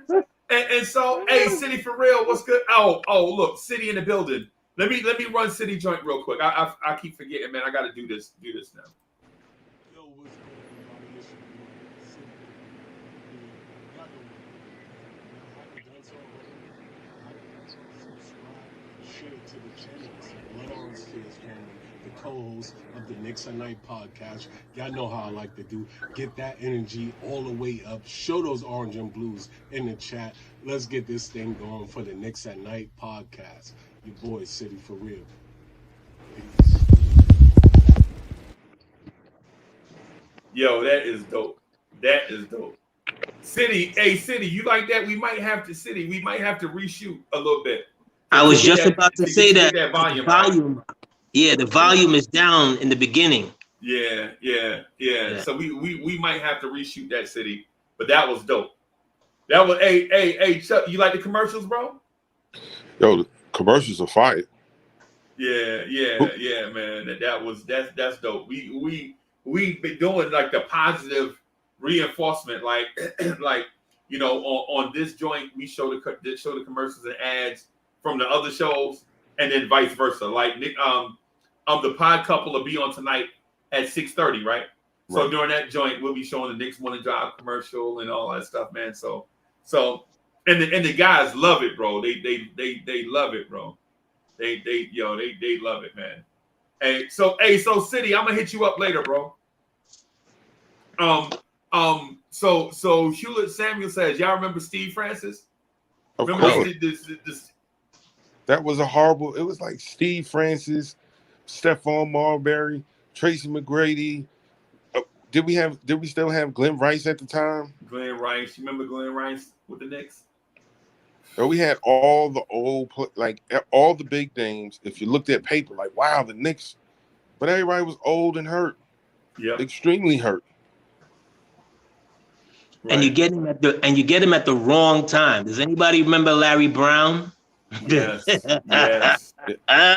Larry Brown with that big throne. He was sitting there. Remember, he had the back surgery and was sitting on that big throne. I promise you, at one time something happened during the game. I think it was one of those games where the Celtics used to just beat us up just because, and they rolled him out on the gurney. They took him out of the game on the gurney. James Dolan was so mad, bro. Oh my God. James Dolan was so mad, bro. Oh you can't make this up. You cannot. They rolled that man. I think it was like, I don't know if it was halftime or right before the half or something. It's like, is that a gurney? Yeah. Who's sick? That's the coach. They're rolling out the coach on the gurney. Oh my God. Oh Lord. And he tried to destroy the team Larry Brown Yes. is going behind Isaiah Thomas back, trying to make trades. And what he don't know, and I guess what he didn't care, is that Isaiah Thomas had to approve the trade. So how you going behind Isaiah Thomas back shopping his players? Bro, I'm saying the backstabbing in New York, bro, has been. Y'all remember, you remember the Hornacek game where the Knicks, we were up by 11 with like 3 minutes to go, and I forget what it was. I think it might have been like, it wasn't even like a good team. It might have been. It was 2 minutes to go, and we lost the game. Yes, because Kurt Rambis' defense was atrocious. Yeah. And Hornacek called a timeout to change up the defense, and Rambis was like, "No, we ain't changing the defense. We run something." And Phil wanted us to run, and we wound up losing the game. And they caught Kurt Rambis saying it on a microphone. And so and now you like, oh, Phil Jackson calling the shots from upstairs. Yes. He coaching from upstairs. Hornacek is a puppet. And Yes.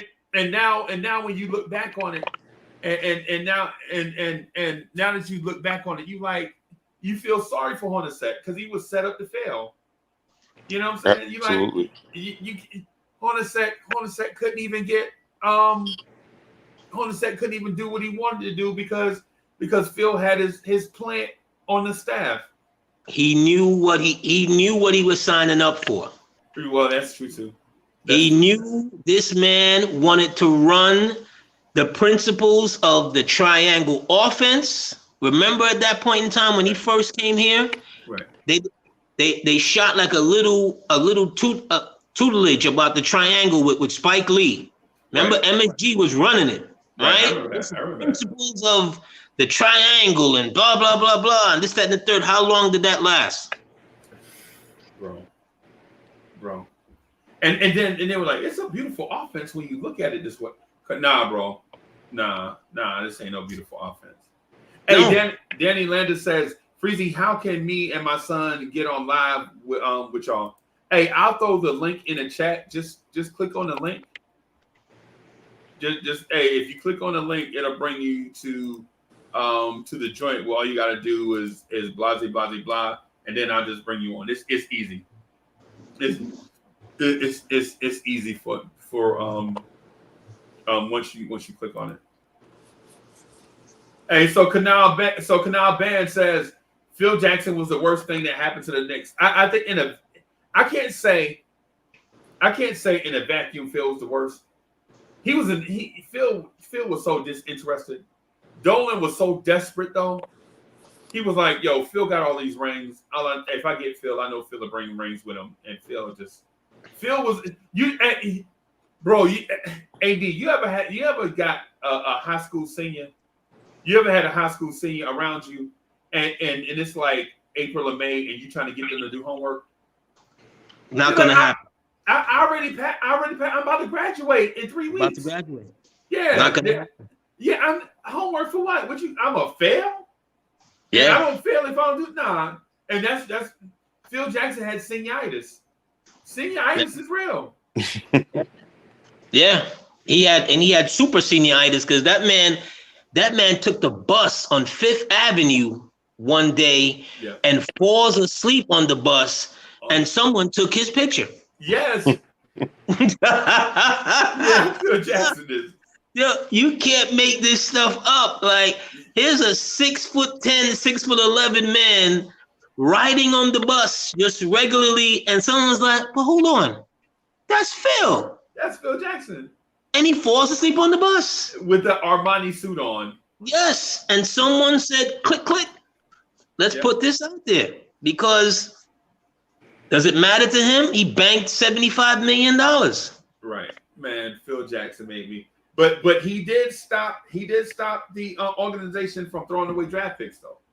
That's the one thing I'll give him credit for. He stopped them for that, but if he wasn't up for here's the one, and I hate to go back to Phil's era. Here's the one thing that irked me about that.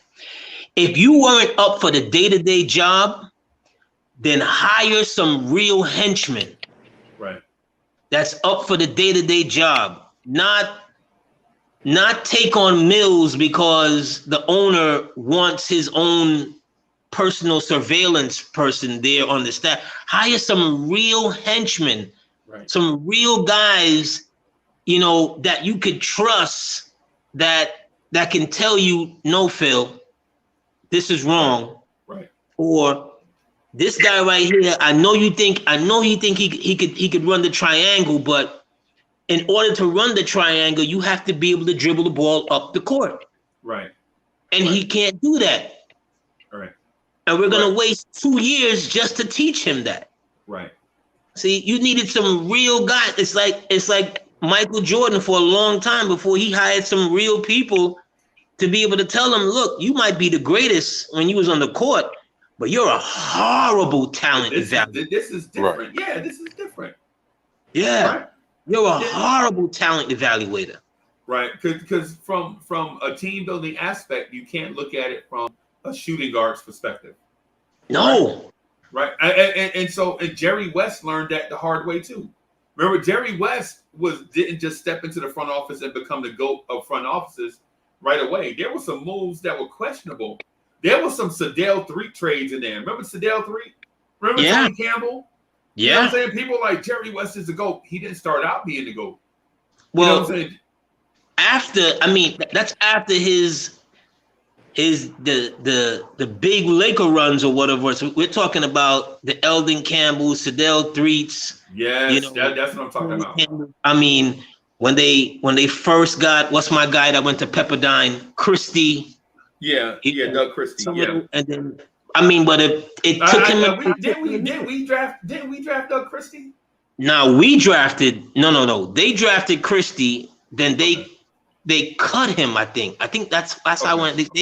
They cut him, and somehow we found him. We got him, and Don Nelson just drove that young man to his almost NBA death, because Don Nelson was just killing him every day. Right.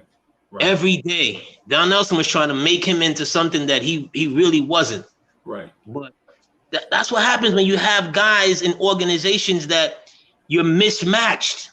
Right. You're mismatched from the top all the way down. Right. You know what I'm saying? There's no, even if your philosophy was the triangle philosophy, you have to listen to the talent evaluators that's going to be like, well, you know, a lot of teams are still running a version of it, but we need certain players to make it happen. Right. We need to bring in certain free agents to make it happen. Right. You have to be the head of the snake, Phil. You can't be falling asleep in Chicago while guys are scrimmaging in front of you. And then take Frank Ntilikina. You fall asleep in the workouts and then go to the draft and take Frank Ntilikina. So not only did you embarrass us in these workouts, you go to the draft and embarrass us. Yeah. Oh my God. Any organization, your very first draft pick that you pick is your baby. Yeah. You have to see that through from the beginning to the end. You have to go on those long road trips. You know, you got to watch this kid. You got to do the intel. You got to meet with his friends, his family, the background. You have to get as sure a possibility on that pick as possible, because that's the first. Yep. It set the tone. It sets the tone. Yeah. See, you can't do something where you bring in a first, and I'm not killing these guys again with this, but you draft Obi, and now look at this now again. You draft Obi, you just gave Julius an extension. Yeah. And not only did you do that, right? So now you bring Nerlens Noel back, right? You signed Evan Fournier. You don't trade Knox, and now it puts Knicks fans in a position where, what are we gonna do with Obi? We know Emmanuel Quickly is gonna play. We know Quickly is an NBA player. Is Obi an NBA player though? I'm asking the chat. Chat, is Obi Toppin an NBA player? I'm gonna say yes. I mean, he's here, like NBA play, like he's in the NBA. There are thousands of guys right now in the G League or hoping to get an opportunity. He got drafted.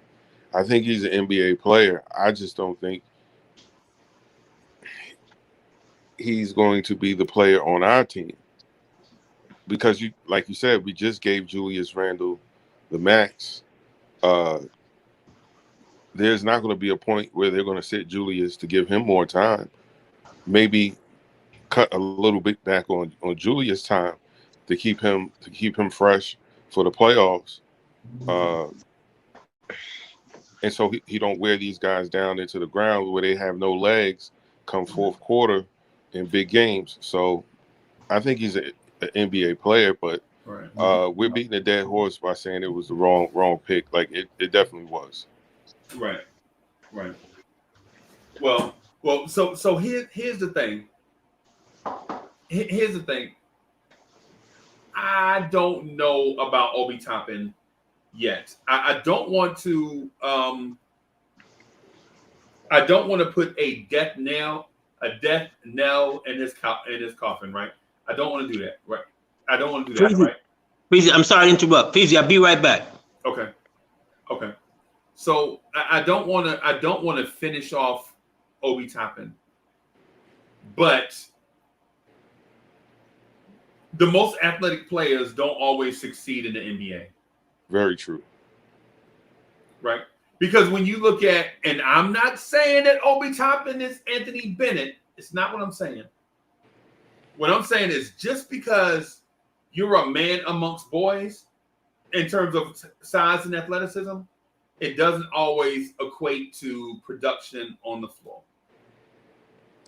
Right. You know what I'm saying? Because Obi is a man child, bro. Obi's a man child. When he put on them extra 10 or 15 pounds, when he can start exerting himself, he might be something. But we don't know what. In my opinion, Obi needs to change his game from being a finesse, high post, face up big to a bench banger. Right? Come off the bench. Obi, your goal tonight is get me 7 rebounds. Well, coach, I'm only playing 15 minutes. Well, you better doggone hustle then. You better hustle. Because in them 15 minutes, if you get me 6 rebounds, you're not playing them all. You know what I'm saying? Right. You know, it's because, hey, Delano still says Anthony Bennett was athletic. Yeah, when Anthony Bennett was in shape, he was a freak athlete. He was a freak athlete when he was in shape, when he was 240. But when you come into camp 272, 277, you know what I'm saying? There's a difference. You know what I'm saying? So I'm not knocking Obi Toppin. I'm questioning the fit from an Obi Toppin perspective, offensive system perspective, a defensive system definitely from that perspective, and from a team perspective. Is Obi Toppin a fit with the Knicks? Is he an NBA player? Okay, I think so. Those are 2 questions, right? They're not. One question, like, is he an NBA player, and is he a fit with the Knicks? Yeah. He's an NBA player, but he's not a good fit with the Knicks. Okay. I think if you put him with a younger up and coming squad with a point guard, Obi will look different. Right. Unfortunately, he needs more time on the floor, I think. Right. At least for an evaluation standpoint, where, okay, we're giving him 25 minutes, and this is what he's doing in 25 minutes. Okay, well, maybe he needs less minutes because he's not effective in these amount of minutes, and he's not going to get that real evaluation with the Knicks. Maybe someone like Orlando or Cleveland, one of these young rebuilding teams, but he's definitely not a fit for us at this. But Chuck, they said he was NBA ready. They did, and that was the thing, and that's the argument that I have when it comes to him and Kevin Knox. everyone says that Kevin Knox was a bust and is a bust. Up until this point, they're right. But it was also said that he was supposed to be a project. That was never said about Obi. They was like he's a plug and play guy. He's going to get minutes because he's NBA ready. And it's his first year. You got to get your feet wet. There's only a handful of people that come and just from day one, you like, all right, this guy's going to be. I'll give you an example of. I know LeBron James was a great high school basketball player. Right. And I was like, there's only been a few straight from high school guys that were just out of here, all-stars, superstars. I'm not sure if this kid got it.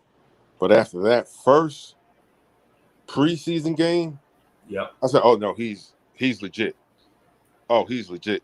He's absolutely legit. And I'm not comparing Obi. I'm just using it as context. Like, okay, well, Obi, he spent a few years in college. He dominated. He's a little bit older. A lot of the things that you saw, you liked, you were in awe of, but sometimes that don't necessarily translate to the NBA because you were bigger and stronger than everyone else. Right. But everyone else is bigger and stronger than you in this league. You remember I told you the story when we played John's Island? Yeah. Bro, papers had it hyped up, game of the week, 7-0 Warriors versus 7-0 John's Island. Oh man, there's TV cameras out there. They got the big stadium. You smell the popcorn. We got off the bus. They was like, where their offensive line? We were outclassed and outmatched. This must be the running back bus. This must be the DBs. Yes. Freezing, word for word. They said that word for word, and I'm looking like, yo, these look like professional defensive ends. Yes. 6'4", 6'5", 2 something, looking like they've been pulling tractors. And I'm like, man, listen. And we got demolished. Demolished. And so there's levels to it. Like we were running through our competition. Yeah. We looked great going against those guys, but we ran up against some men, them dudes that been raised on farms and pulling backhoes and things like that. Like if young people, if you ain't never plowed a field with a mule and a hoe, brother, that is work. Right. That is work. You work the muscles you didn't know you had. It's one thing getting in the squat rack and squatting. It's another thing. You know what? It's another thing pulling a mule out the barn. You ever pull a mule out the barn? When the mule don't want to go, he ain't going. Nope. He ain't going.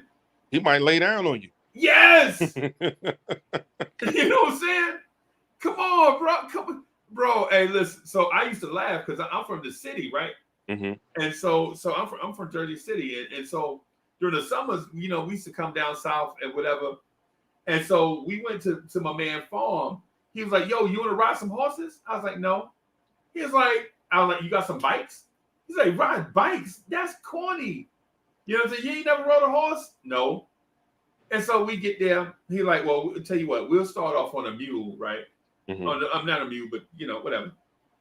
So he trying to pull a mule out, and the mule stick his back leg out. The mule, like, when he stick his back leg out, that means he ain't going. He ain't going nowhere. He ain't going. You ever heard the phrase "stubborn as a mule"? Yes. You know what I'm saying? Yeah. So he like, "Yo, I'll be right back." I'm like, "Where you going?" He's like, "I'm gonna get some carrots." You hungry, bro? Nah. Watch. As soon as he smell these carrots, he gonna come on. And he pulled the carrots on now, and the mule looked, and then the mule was like, "You got carrots?" Okay, and the mule started walking over to him slow. He gave the mule the carrot and chewing, and And the mule was eating the carrot just like in one of them cowboy pictures, old school, right? Crunching all hard or whatever, crumbs all over the floor. The mule bending down, eating the crumbs. And so I'm like, yeah, this is kind. I'm looking around because I thought John Wayne was gonna come out. I thought the Lone Ranger was gonna come out of something. You know what I'm saying? Right. But the thing, but basically what I'm getting at is bro, it's a difference. Because I was at the Hartsville High Lamar Silver Foxes game. Ooh. Right. This early in the season, right? You know what I'm saying? I ain't gonna say it's a jamboree, but it was something. Hartsville lost in the championship the year before. Lamar won the state championship in 1A, right? Man, listen. When you put Hartsville High up against Lamar, bro, Lamar's biggest guy had to be 210, right? Mm-hmm. Hartsville High starting free safety was 215 going to Jackson State. Oh. So their safety was bigger than the other team biggest offensive lineman. And you knew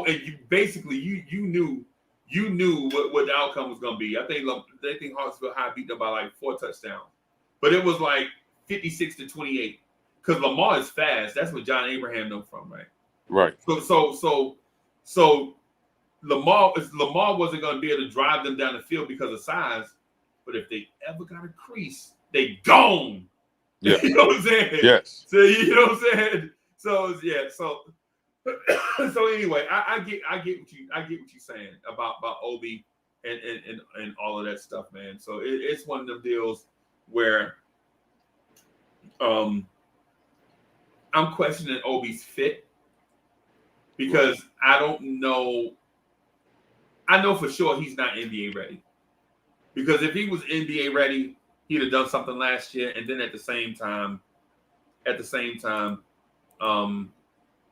he didn't show us a move or anything like that he could go to that made you think, you know, if he get to a certain move, my man is gonna bang it on somebody.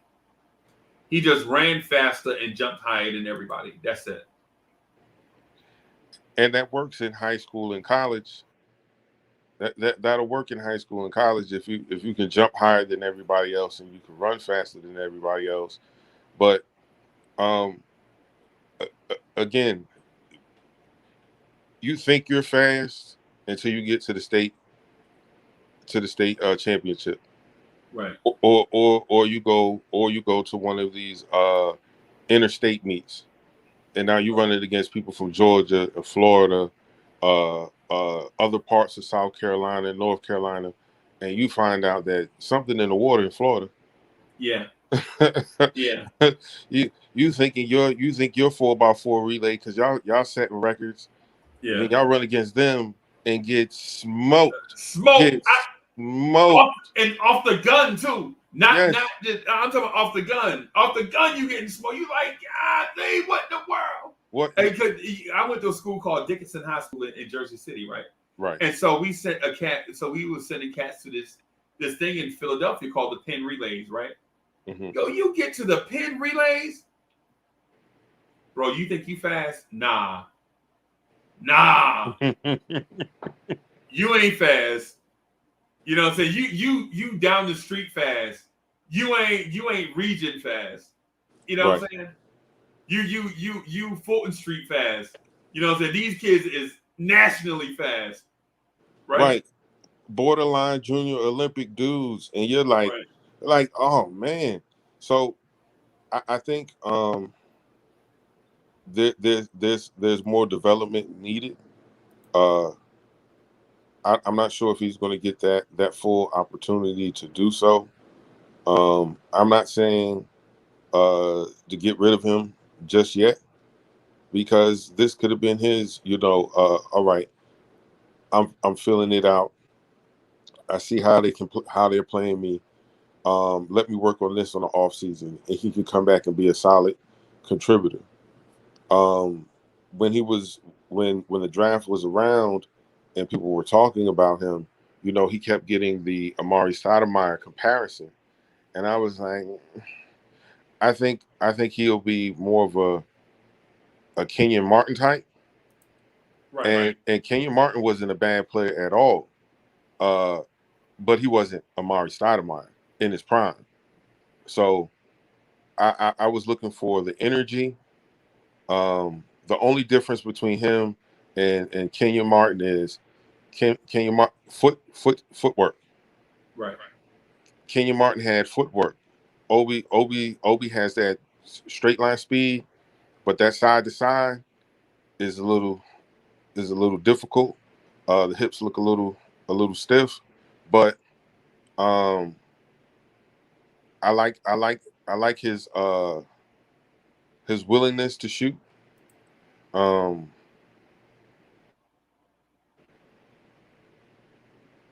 Hey, so I don't want to say. So Go ahead. So Li Sound said, "Oh, shut up with the cap." Obi and IQ was the only Knicks with heart in the playoffs. Period. That's his point. So should I bring up the Obi Toppin numbers and Emmanuel Quickly playoff numbers again? No. And we already been through this like a million times. Obi Toppin went from 4 points a game in the regular season to 6 points a game in the playoffs. And people like, Obi was balling. Nah, man. Hey, listen. And we all acknowledge that Obi played mad confident in the playoffs. We acknowledge that, right? But let's not get this thing twisted. Obi wasn't averaging 15 and 7 in the playoffs. Obi averaged 6 points and 2 rebounds. And don't tell me about the minutes, because he got more minutes in the playoffs per game than he got in the regular season. My man went from 10 minutes in the 11, whatever, to 13 and a half in the playoffs. And he averaged 6 points. Come on, man. Come on, Li. Come on, don't do that. That ain't, you know, what I'm asking is Obi a fit for the Knicks? Is he an NBA player right now? Right? And the data suggests no. You're right. You know, to argue that is absurd. Now, if Li Sound had said, you know what, maybe if Obi developed such and such, then such and such might happen. Then I'd be like, yeah, okay, I could see that, right? I could see that. But right now, as it stands, we were told Obi Toppin was NBA ready. He didn't have to develop nothing. He was NBA ready, right? And then he came out and averaged 4 points and 2 rebounds. I mean, come on. So what I'm saying is, I'm not bashing Obi. I'm asking a legit, serious question. Is Obi Toppin? Is he ready? Because we were sold the bill of goods, and it wasn't necessarily true. What happened? Right? We thought we were getting a guy that could probably do. So Chuck, what was reasonable for Obi Toppin in a rookie season? 12 points, maybe 5 rebounds. Yeah. A whole bunch of highlights. Yeah. That's reasonable, right? Yeah. That's about what I thought we was getting. 12 points, 5 rebounds, and a whole bunch of highlight dunks, set the Garden on fire. You know what I'm saying? Dunk on Kevin Durant. That's what I was expecting. You know, 12 points, 5 rebounds, and a guy that was going to swat some shots, right, and wow you with his athleticism at the rim. That's what I thought. I mean, that's Dunker's delight, son. Man, I thought he was going to yam on some people. He did some of that in the playoffs, right? So he swatted a shot, and he dunked on Gallinari, I think it was. You can dunk on Gallinari. Well, yeah. I mean, if I get a running start, yeah. And so, yeah. I think here's what I've learned is to take anything that is said about a college player with a grain of salt, and it doesn't matter the sport. Right. I do believe that some people you can see it just jumps off the screen or they just pop when you see them. Right. But again, that doesn't necessarily mean they're going to be what you envision in your mind for them to be. Do you know how many athletic guys came into the league that they automatically compared to Michael Jordan? There was a player that they actually called Baby Jordan. Yeah, Harold Miner. Harold Miner wasn't no Michael Jordan. No, he wasn't Michael Jordan. Like what? But someone saw that and assumed, well, he's going to be that too. Right. The same thing what a lot of people were saying about LeBron James. They were saying he was going to be another Darius Miles. And Darius Miles was talking, oh, we don't need this kid. We He blah, gonna blah, come blah, in and blah. support the vets. Yeah, he gonna come in and support the vets. And after that first playoff game, it was a wrap. We didn't hear from this dude again until him and what's the name, Quentin Richardson, had a podcast. Like we didn't see him nowhere after that. So you can have these high expectations for people. I don't listen to that.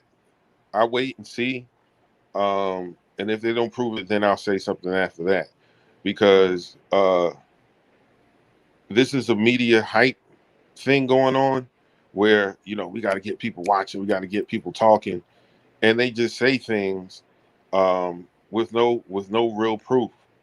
Obi was NBA ready, but where did he play?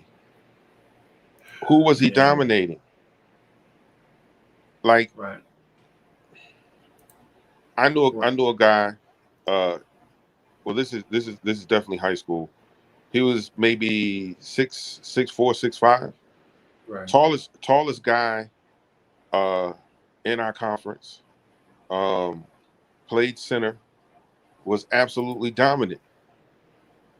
When it was time for college, you know, everybody's like, oh, he's going to do this in college. He's going to do that in college. And I was like, but the dude can't dribble. He can't walk and chew bubblegum at the same time. No. That I was the coach took a couple guys up with him for his tryout, and you know, they let a couple of us run with some of the college guys.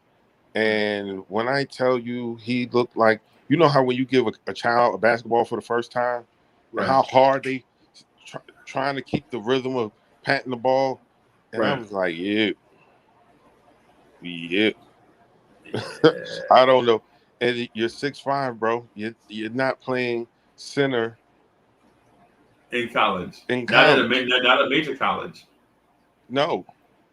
So I'm like, and of course, after that practice, them coaches did the moonwalk out of that commitment. They was like real quick. Like, right.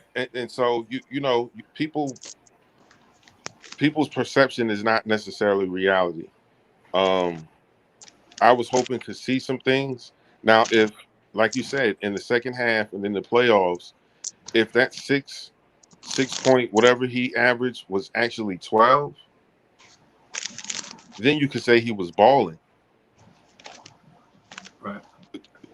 How many points did Kevin Knox average this season? This season? Yeah, this past season. Man, I don't know. It ain't. But I bet you won't look at those numbers and say he was balling. Like he averaged two good twos. Right. I mean, Long Island Sound. I only can speak about high school stories is because I only played high school sports. I never went to college to play any college sports. So I'm just saying from my experience, like you come off like a real jerk sometimes, man. Like I know Long Island dudes feel some type of way because we don't respect them in New York, but you got to relax. You're not like relax, bro. And LI is good money. LI good money. You know what I'm saying? LI got money, but he, you know what I'm saying? This one right here, this time, of Dr. J. Put some respect on Roosevelt, Long Island. Yeah. And so So let me. So the thing about Obi though, when you talk about Obi, it's a sense of, because me and G-Man for life, we trying to talk about Obi, right? Right. So G-Man, me and G-Man for life, and G-Man for life is my friend, right? That's my guy. Like we talk a lot outside of this right here, right? G-Man for life is good money with me, right? But our view on Julius Randle and Obi Toppin are different. Like when I bet you this morning when he woke up and saw Randle got that contract extension, he mad. I bet you G-Man for life threw something down on the floor. Right? He's like, why are we giving Julius Randle an extension? And my thing is, why did we wait so long to give Julius Randle an extension? Right? And so his thing is Obi Toppin need more minutes so he can prove what he can do. And my thing is, hey man, baby steps. You know what I'm saying? You got the crawl, walk, run. If you still crawling, I'm not giving you track shoes. If you still crawling, I'm not giving you track shoes. Right? You got to crawl before you walk.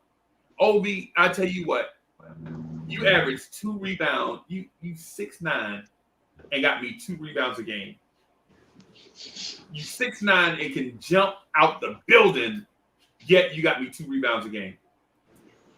That says something to me about physicality. Are you physical enough? Is the game too physical for you? You know what I'm saying? Is power forward too much for you? Do you need to play small forward? Are you Kenny Walker? Obi Toppin, are you Kenny Skywalker? Stop it. Stop it and stop it.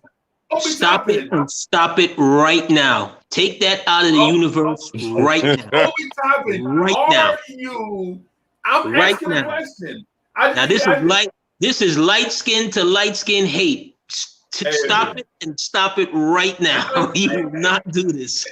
I'm asking. It's a legit question because they look exactly the same.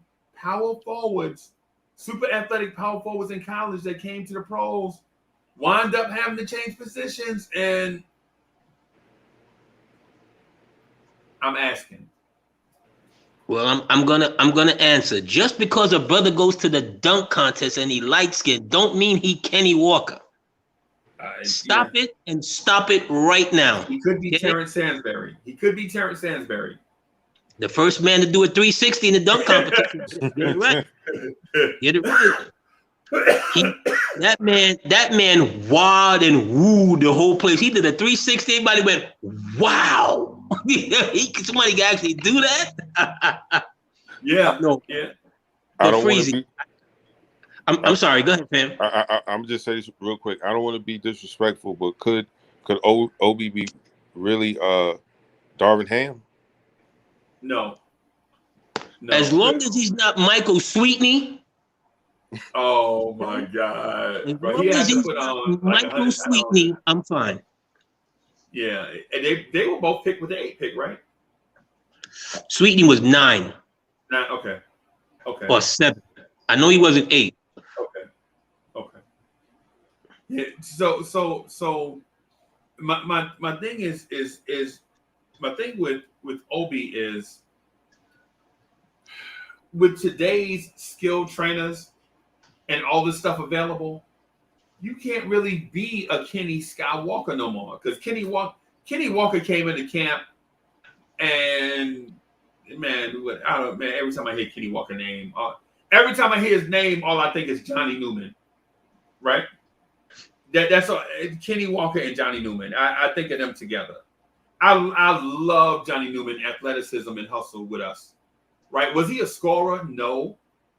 Was he an elite athlete? I believe him to be at that time. Yeah. Like I believe him to be just as elite an athlete as Chris Morris. You remember Chris Morris used to play for the Nets? At that time, for that time, even in today's time, in today's time, he would be a very, very good athlete. Very good athlete, right? And he could shoot, and he could handle the ball. He could handle the ball some. Right. Which was at that time, small forwards handling the ball was not a thing back then. You know what I'm saying? That was not. You maybe Paul Pressey. Paul Pressey could get the ball and go with it. Right. Who else could at small forward could get it and go with it? Not really many guys. Not a lot. I'm sure there was some. The Washington Bullets had a guy that could get. I forget his name, but he threw up the anyway. But today with skilled trainers and around the year training, Obi got to come with more stuff. You know what I'm saying? I mean, Yeah, man. I'm not down on Obi. I'm just saying I'm asking the question: Is Obi a NBA player? I think they put him in a bad situation last year. They put him in a bad situation. Again, it's like my analogy trying to wear two pairs of pants at the same time. Right. They put him in a bad situation where the kid needed on court time. I mean, eventually, at first, his defense was atrocious. Atrocious. So he did, get good enough to where you could put him on the floor and not totally worry about him 100% leading your defense towards him. I mean, towards him all the time, but they put him in a bad situation because he needed court time. Every young player, to make a true evaluation of them, they need court time, not just practice court time, but actual game time. Right. You know what I'm saying? They put him in a bad situation. I don't think because he had some fire in him that I never saw out of Kenny Walker. Yeah.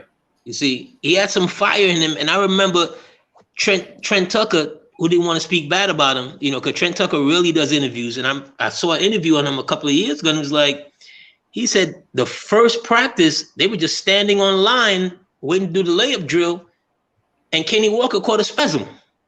Right. He caught a spasm, and that was he would get spasms. Yep. And that was the end of his practice day. Yep. Caught a spasm just standing waiting to do a layup. Yep.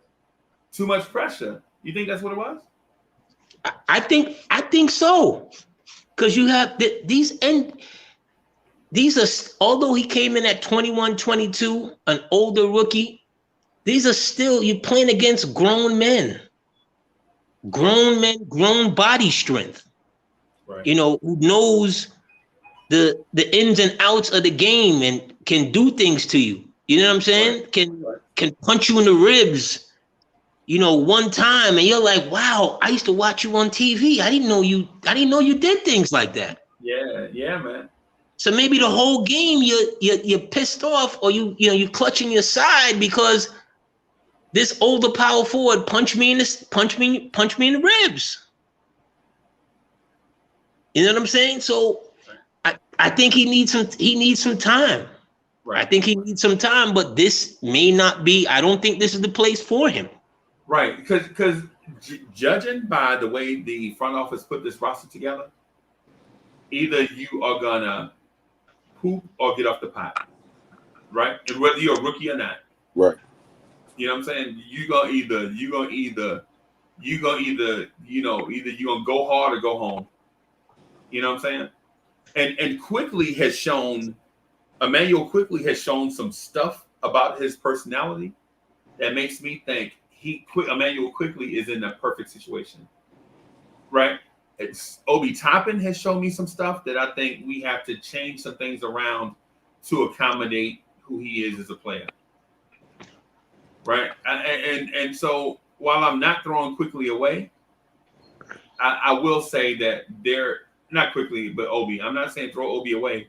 I'm saying that Obi needs to step up, not the organization.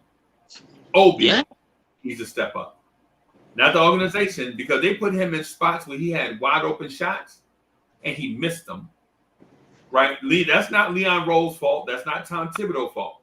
There was the Detroit game where he had those wide open threes. Wide open three or drive to the basket. He took the wide open three and missed.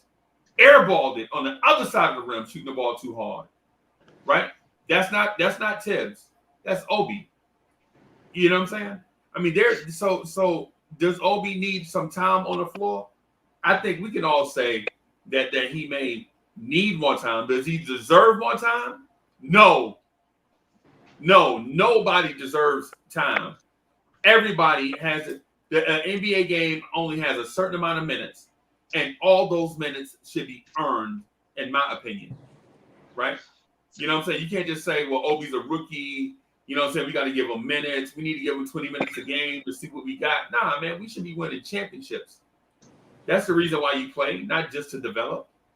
Obi has to take the best advantage of the minutes that are given to him, right? And how you can earn more minutes.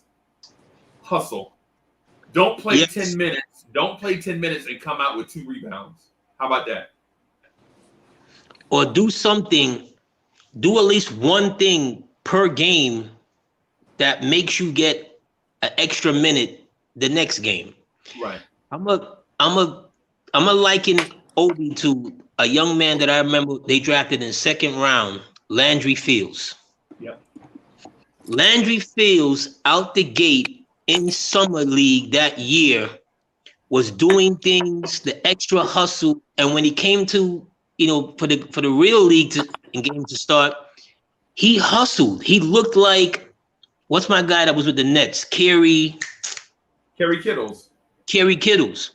He could run, but the one thing that Landry used to do, and he used to do it all the time, that you had to account for him all of a sudden, because I think he used to average like 6 or 7 rebounds a game, that on a free throw or offensive possessions, you had to account for him because he would come and he would put it back, and he would put it back ferociously. Yeah. You had to watch him. So it's things like that, to your point, that for rookies, you come in, you got to do a little something. You got to do a little something to make the coach go, okay, I could give you another minute next game. Right. Right. Hey, so here's the thing that I've been and so I have a comparison for Obi Toppin, and I think people will probably roast me for it, but I'm gonna say it anyway. So, but before I do that, let me shout out Our Future Gaming for the $5 super chatter platter. Our Future Gaming says only way Obi will get some good minutes if he killed in summer league and averaged 10 to 15 points, at least 5 rebounds. Otherwise, it will be like last year. Right. So let me see. What did I see Danny Landis at? Okay. Hey, Danny Landis, the link is in the chat. Scroll up a little bit. I think. Scroll up a little teeny bit, and you'll see the link in the chat. If not, let me. I'll put the link in the chat real quick. Right. So, bam, there it is. So just click on that. And it'll direct you. It's easy, man. It's easy to do. Chop low! What's good? You already? How the fam, bro? Everybody good, man. Mama said thank you. She love you.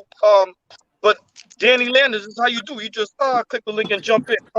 You can mute yourself, mute the camera. Yo, where AD at? Big bro, salute. Lord Chop, salute. That's Keyshawn? No, that's Chuck. Who's that? That's Chuck Allen. Oh, salute, Chuck Allen. You already? Salute, Chop. God bless the chat. But Danny Land, you just click the link. Bam. Yeah. And so Chop, I got a comparison for Obi Toppin, right?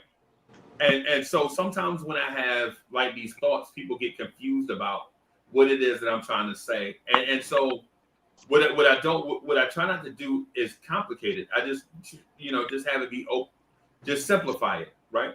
Who I believe Obi Toppin is Sean Kemp. You remember Sean Kemp from the Seattle Supersonics? You remember Sean Kemp? Oh, that's the first Lob City. I had the mic muted because I don't got the headphones in. But that's the first Lob City. AD, am I lying? They had Shrimp in that team, right? Absolutely. That's the first Lob City. GP. Right. But when Sean Kemp first came out, Sean Kemp in his rookie year, they were like, what in the world is this kid doing out? He is lost. He is lost. He don't understand the game. He can't dribble. He can't shoot. He can't rebound. Only thing he can do is his hands are terrible. The only thing he can do is block shots and dunk. Wait. I don't mean to cut you off. I had to unmute because I don't got the headphones in, but you can't say that with Obi. Obi is a little bit more seasoned than Kemp was because he knows the game a little more better than what Kemp did when he was coming in. Yet he still have to adjust to the NBA game. Am I lying? Right? No. Oh. Hear me out. Hear me out on the comment. What I said is they said that about Sean Kemp. I didn't say they said that about Obi. Right? I didn't say I said that they said that about Sean Kemp. Like he don't know the game. He looked lost. He don't have hands. He can't rebound. All Sean Kemp can do is block shots and dunk. That's what they said about Sean Kemp. Right? Hold on, let me bring my guy. Yo, you made it. There he is. Boss? Oh. Danny Landis is in the building. What's good, boss? Landison's son. Hey, what you got? Hey, you got baby boy with you. What's good, boss? Well, everything is good. Good. What's up, buddy? Hey, how y'all doing, man? Who's your favorite basketball team? Salute. Bucks. Bucks. Terrible. He said Bucks. It's all right. He like Giannis. It's okay. Yeah, It's okay. yeah. And they just won the championship. Rock with a winner. Y'all still there? Where they went? Y'all still there? I don't know if they did. But Chop, what I was getting at is this. Mm-hmm. The first season of Sean Kemp was definitely a work in progress. Definitely a work in progress. Sean Kemp did not look like the Sean Kemp of 5 years down the road. How many other NBA players in the league? Their first season was like that. Jordan wasn't Jordan his first season, correct? Or well, I mean, Jordan showed something, right? Jordan showed. He came to the garden. He came to the garden and got his poster, and got the rock cradle dunk in the garden. Right. What, his rookie season? That was his rookie season. Big bro. That's his rookie season. Yeah. And so what I'm getting at with Sean Kemp is when Sean Kemp went to the Sonics, he had guys playing ahead of him, like a dude named Derek McKee. You remember Derek McKee? Yeah. The Jordan stopper. You know what I'm saying? They had Olden Polynice, the dude that talked trash to Len Bias. Remember that? You ain't nobody, Len Bias. They had Xavier McDaniel. You remember Xavier McDaniel? Didn't he play for us when the coach, the GM was in the wheelchair, came here and he brought him in? Was that him from the Pacers? He came in during the Riley. He came in the Riley first season. Right. The X-Man. Right. Yeah.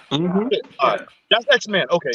Yeah, and so when Sean Kemp was a rookie, he looked lost, and he had guys in front of him, like Xavier McDaniels and Michael Cage and all them guys. So Sean Kemp wasn't going to get minutes immediately.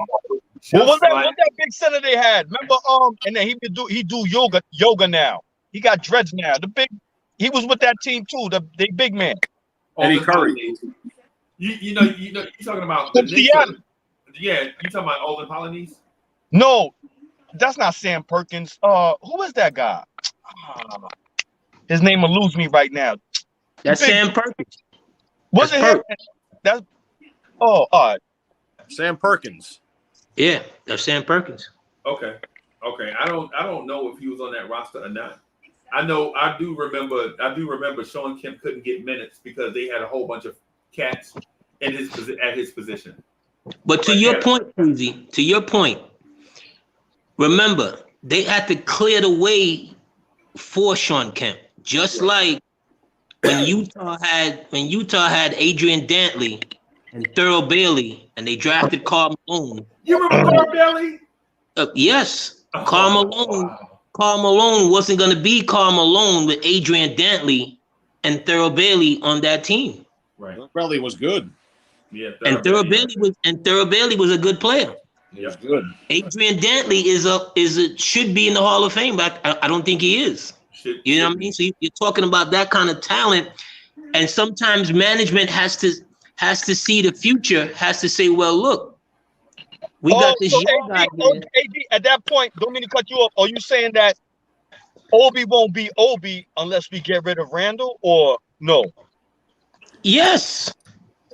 You don't know. He can't bloom if, you know, a flower can't bloom if the birds come dig out the seeds every year. Right. Not even that. Remember the squirrels? They jump in your pots. They be digging and everything too. And the birds. Right. And so the point I'm getting at, man, is let's not anoint Obi Toppin something, right? We have to allow Obi to earn his way onto the big stage, right? Like for instance, when Luther Vandross was singing background for Patti LaBelle, right? Everybody kept saying, like, that dude in the background can blow. And Patty used to be like, he ain't ready yet. He got a lot of talent, but he ain't ready yet. And people was like, nah, throw him out there, let him sing. Patty, nah, calm down. Let him come into his greatness at his pace. Don't force him to be something that he's not ready to be yet. It's like when I used to try to get my sons, I'm like, hey, son, take my car, drive the car in the backyard and park it, right? My son was 10. My wife was like, he ain't ready. And I go and I see little scratches. And I'm like, oh! You know what I'm saying? And so, but we live out in the, we out in the country. So, And so you trying to compare Luther? I mean, in my mind, when you said it, I thought of thinking about Bobby Brown leaving Candy Girl, and and he my prerogative on his own. Yeah. No, I don't know. What I'm getting at is that my question was can we allow Obi Toppin to take the Sean Kemp road to stardom and not say force out Julius Randle. Julius Randle, you got to move out of the way for Obi Toppin. Nah, man. Let my man ease into, and instead of playing 10 minutes, let him play next season. Let him play 15 minutes a game, right? Yeah. And let him dominate at his level before we force him to take a next step, right? But then we know Tibbs don't play rookies. Remember, and listen, he was bringing them in slowly. And he started showing an improvement in the playoffs. Remember that he's a rookie. They say he was NBA ready, but then remember your game got to adjust into the NBA. And remember, what was that? The first round pick, and then he was a bust. That wasn't Luka Doncic. No. Donko Milicic. Oh, he was terrible. And he was a bust. Yeah, has been. You have to remember. Listen, players when they come in the NBA, they play under a certain team's system or coach's system where they're not utilizing the players accordingly or to their talents. You know what I'm saying? So you gotta let Obi. This is gonna be a second season. He's gonna play in the summer league. Imagine playing with Grimes and them young boys. And we in the chat we was discussing how Obi looks better with D Rose. Now with Kemba, even though Kemba's a little bit washed, he got the arthritis in his knee, but he needs a point guard to play. You gotta get a boy sometimes. We can't just be like. Let me ask a question real quick. Would Charles Barkley to the 76ers be a better comparison? Because Charles had to sit when he was with the Suns. Okay. Nah. He talking about this. Now he's talking about the Sixers. The Sixers were 2 years removed from a championship, right? I mean, was it 1 or 2 years? They were 1 and 2 years removed from a championship. But Charles Barkley got there, and Charles Barkley was that energetic kid that could come in, run, jump, dunk, do all those things. I think Charles Barkley was going to be a star off rip. You knew Barkley was going to be a star. Because dudes that are 6'4" and a half, and I know Charles Barkley is not 6'6", bro. I've seen Charles Barkley, and I'm taller than Charles Barkley, bro. Right now, I'm not saying I'm a basketball player. That's not what I'm saying. I'm talking about just in height or whatever. I'm taller than Charles Barkley, right? But for a dude that size to be so physical, to be a run, jump, dunk athlete is amazing, right? But my point is with Obi Toppin is let's not speed up the Obi train. How about we have Obi do things one step at a time and understand just because you're 23 doesn't mean that you don't need development. Because Obi does need to be developed. Yes. But listen, you can't compare as much as I love him, remember that was the first Lob City. But remember, my man was on the nose candy. You can't compare him to Right. See, it became that after Gary Payton got there. But when Dana Barros was the point guard, he wasn't passing to Sean Kemp. You remember Dana Barros, the little light guard? Yeah, he was good, Dana Barros. Yeah, he was an excellent. Yeah, he was an excellent 3-point shooter. Yeah, you know what I'm saying? He was him and Chris Jackson or Mahmoud Abdul Rauf to me and Mark Price were like the forerunners of your Steph Currys, of your Damian Lillards, right? But they were not the guy that were looking to get the big involved off the rip. Because you can look at Obi and Sean Kemp as being in that. Y'all remember Larry Nance? Yeah, he was good. He played with Brad Doherty. the father. Y'all remember Larry Nance? He was a run jump athlete like Obi, right? But you didn't see that until Cleveland opened up the offense where he can show his athleticism, right? Once you saw his Larry Nance in Phoenix was one type player, Larry Nance in Cleveland was a different type player. So why you ain't say or compare like Kenyon Martin when he came in the league? Yeah, I don't know. Like how Obi plays as that power forward spot. He could play a 3-2, maybe. I don't know. Yeah, but Kenyon Martin had a level of dog in him. Yeah. And energy that Obi Toppin don't show yet. That's what I'm getting at. Like he's a rookie, you think he's still scared? Remember, look at his genetics. Where he's from? I don't know. Yeah, I know. I'm with you. He plays nervous. I think Obi plays nervous. He's still nervous, scared as a run. He is. I don't know. Hey, hold on for a second. Yeah, I'm gonna be right back. I done got like. Hold on for just a second. Yeah, y'all go ahead, man. I'll be right back. AD, go ahead. He's nervous. Obi is nervous, and he needs to stop shooting so many threes. He's not a 3-point shooter. He needs to go into the basket more. He's got that. He can dunk on people. That guy. Stop shooting threes so much. But see, that's the next thing now, because remember, I've never seen him utilize the pick and roll, and what Obi come from in college. They're not pushing the ball like how the young boys push the ball, and like how Derrick Rose pushed the ball and set up Obi to get in the paint and dunk and all that. Sometimes he open on the key, he's gonna shoot it, and that's something that we need to utilize because he could shoot that 3. He could throw it up. Mitch Robinson, he was hurt, but he's not gonna do it. Randle, he's gonna try to do it aggressively, but you know what I'm saying? But here you go again. Well, Mitchell Robinson can shoot the threes. But here you go again with a team that's mismatched to his skill sets.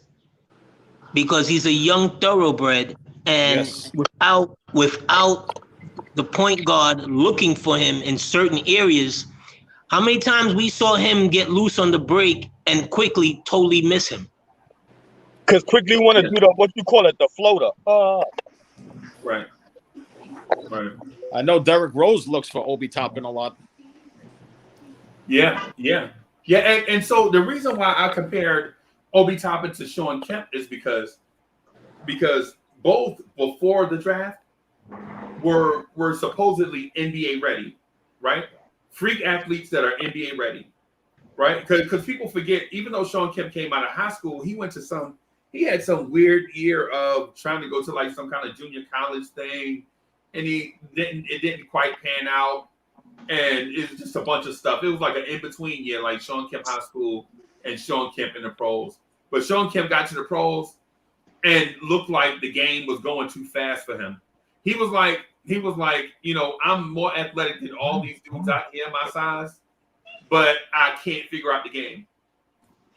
And then so their coach was like, he can't post up. So what we'll do is we'll have him set corner screens, right? And when Dale Ellis come off this corner screen, Sean Kemp, you cut hard to the basket. Dale Ellis, you cut hard to the corner. And if they try to stop Dale Ellis from getting this three-pointer, throw the lob to the corner of the backboard to Sean Kemp. It was the simplest play you ever saw in your life, but it worked. Right? It worked. Right. You know what I'm saying? Because you had two dudes, you were taking advantage of two dudes' best ability. Dale Ellis knocking down the corner three, and Sean Kemp out jumping your big man to throw down the alley-oop. But is Tibbs running plays as well for Obi or situations for that to happen? Remember, Alpha Payton can't shoot. What was Alpha Payton doing? Yeah, Derek Rose was the only person seeing Obi and put him in them positions where he could score. Right. Now, I think they do run stuff for Obi, but then, like I said on a couple live streams, Emmanuel quickly tells Obi to set the screen 4 feet away from him and stay there, right? So that quickly can navigate the screen, right? When you call a screener, you want the screener to be absolutely still so that the ball handler can navigate the screen and do the work. And then when it's time to go, then you do your thing. Like once you turn the corner, then you go, right? But quickly we'll turn the corner and see Taj Gibson and his man right in front of him. So now he can't penetrate. And then Obi Toppin is looking to take off to catch the lob, but Kevin Knox is standing there. So that's a fundamental. Quickly. But what I'm saying, Chop, is that's not Quickly's fault or Obi Toppin's fault. When Kevin Knox is a three-point shooter, allegedly, and he's in a dunker spot, and Obi is looking to take off to catch a lob, Obi is like, why are you standing here in a dunker spot and you're supposed to be in the weak spot corner? Lack of communication. Now, no, low basketball IQ from Kevin Knox. In the pick and roll, why does Kevin Knox give you the vibes that he's a physical banger down low? No. So why is he down? Why is he there? Wait. Say that again. Sorry. Does Kevin Knox give you the impression that he's a physical banger down low? Yeah, right. Right. So why is he in that spot in the first place? Don't say that name 3 times. Hoodie Kev might come around. Yeah, I Hoodie Kev is coming. I can feel it. I don't. I don't. But that's the point I'm getting at. You can't be mad at Obi for doing natural basketball stuff, and then you get there and others don't have a high basketball IQ. That's not Obi Toppin's fault. So now you're sticking up for Obi. That's what I'm talking about. You sticking up for Obi. It's not his fault. No, well, kind of in a sense. What I'm saying is overall, let's allow Obi to learn the NBA game before we anoint him the next Moses Malone. Let's allow Obi to learn the game. Let's stop saying that Obi deserves to play 25 minutes a game. Let's keep the training wheels on Obi and bring him along slow. What's the rush? We got 3 more years before we even can talk contract. Yeah, but listen, we're not saying that. Everybody in the chat, they were saying he should get the minutes should be split. He don't need a lot of minutes, but give him some more burns. That way he could develop. You're not gonna develop in practice. You got to develop on the floor. You know what I'm saying? In real life action, if you will. Right. I mean, we're not saying give him unpeeled minutes, but remember that was his first season last year, and people we say he's scared, he looked nervous or whatever, but he needs some more burns, some more time. Exactly. Yeah. I understand you don't want to give him 25 minutes, but he got like 9 to 10. At least give him 15, especially now with the young boys. Yeah. Let's see. Sunday. Salute to Jason in the chat. He said 4:30 Sunday. That's our first summer league. They've been playing summer league during the week thus far, right? So let's see how he plays with Grimes and the other young boys. Right. But Chop, what I'm saying is how about capitalize on the 10 minutes a game you play in? Right. So you got 10 minutes a game last year, right? How about in those 10 minutes try to get 5 rebounds? And I know that's a lot for 10 minutes, right? But how about trying to get 5 how about make a physical presence known? Like how about become a more physical screener and getting our guards open, so our guards don't have to take contested shots all the time? Or how about block some shots and have an impact on defense? Make more. That's a fact. You know what I'm saying? Because run around, set some screens, right? Set some screens, grab the rebound, push it out. I could dig that, yeah. Right. But remember, it's the coaching and the system that he's in right now. It probably doesn't cater more to his game style, if you will.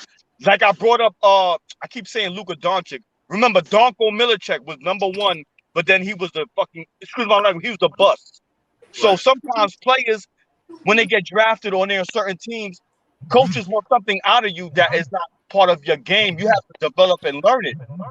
Maybe he's adjusting to this right now. He's NBA ready, but he's adjusting to the NBA, if you will, or the game style under Tibbs.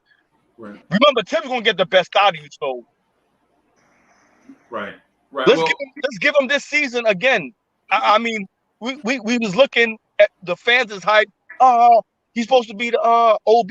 He's NBA ready. Let's give him this season right now to see what he can do now as he learned and developed and accumulated, you know what I'm saying, what was going on this season for his first burn, his first run. And it was short. It was a short season.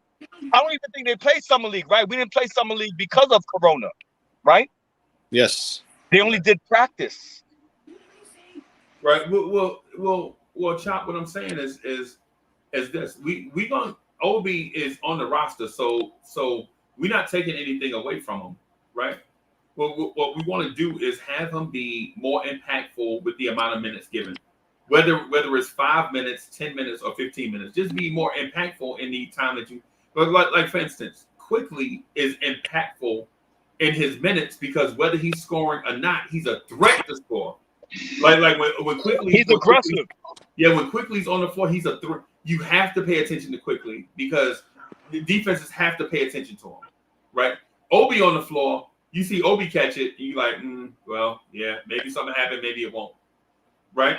When Mitchell Robinson's on the floor, you know something's going to happen defensively, right? That teams don't shoot that wide open three like they would if Taj was on the floor, because either Mitch is going to contest it or get the rebound.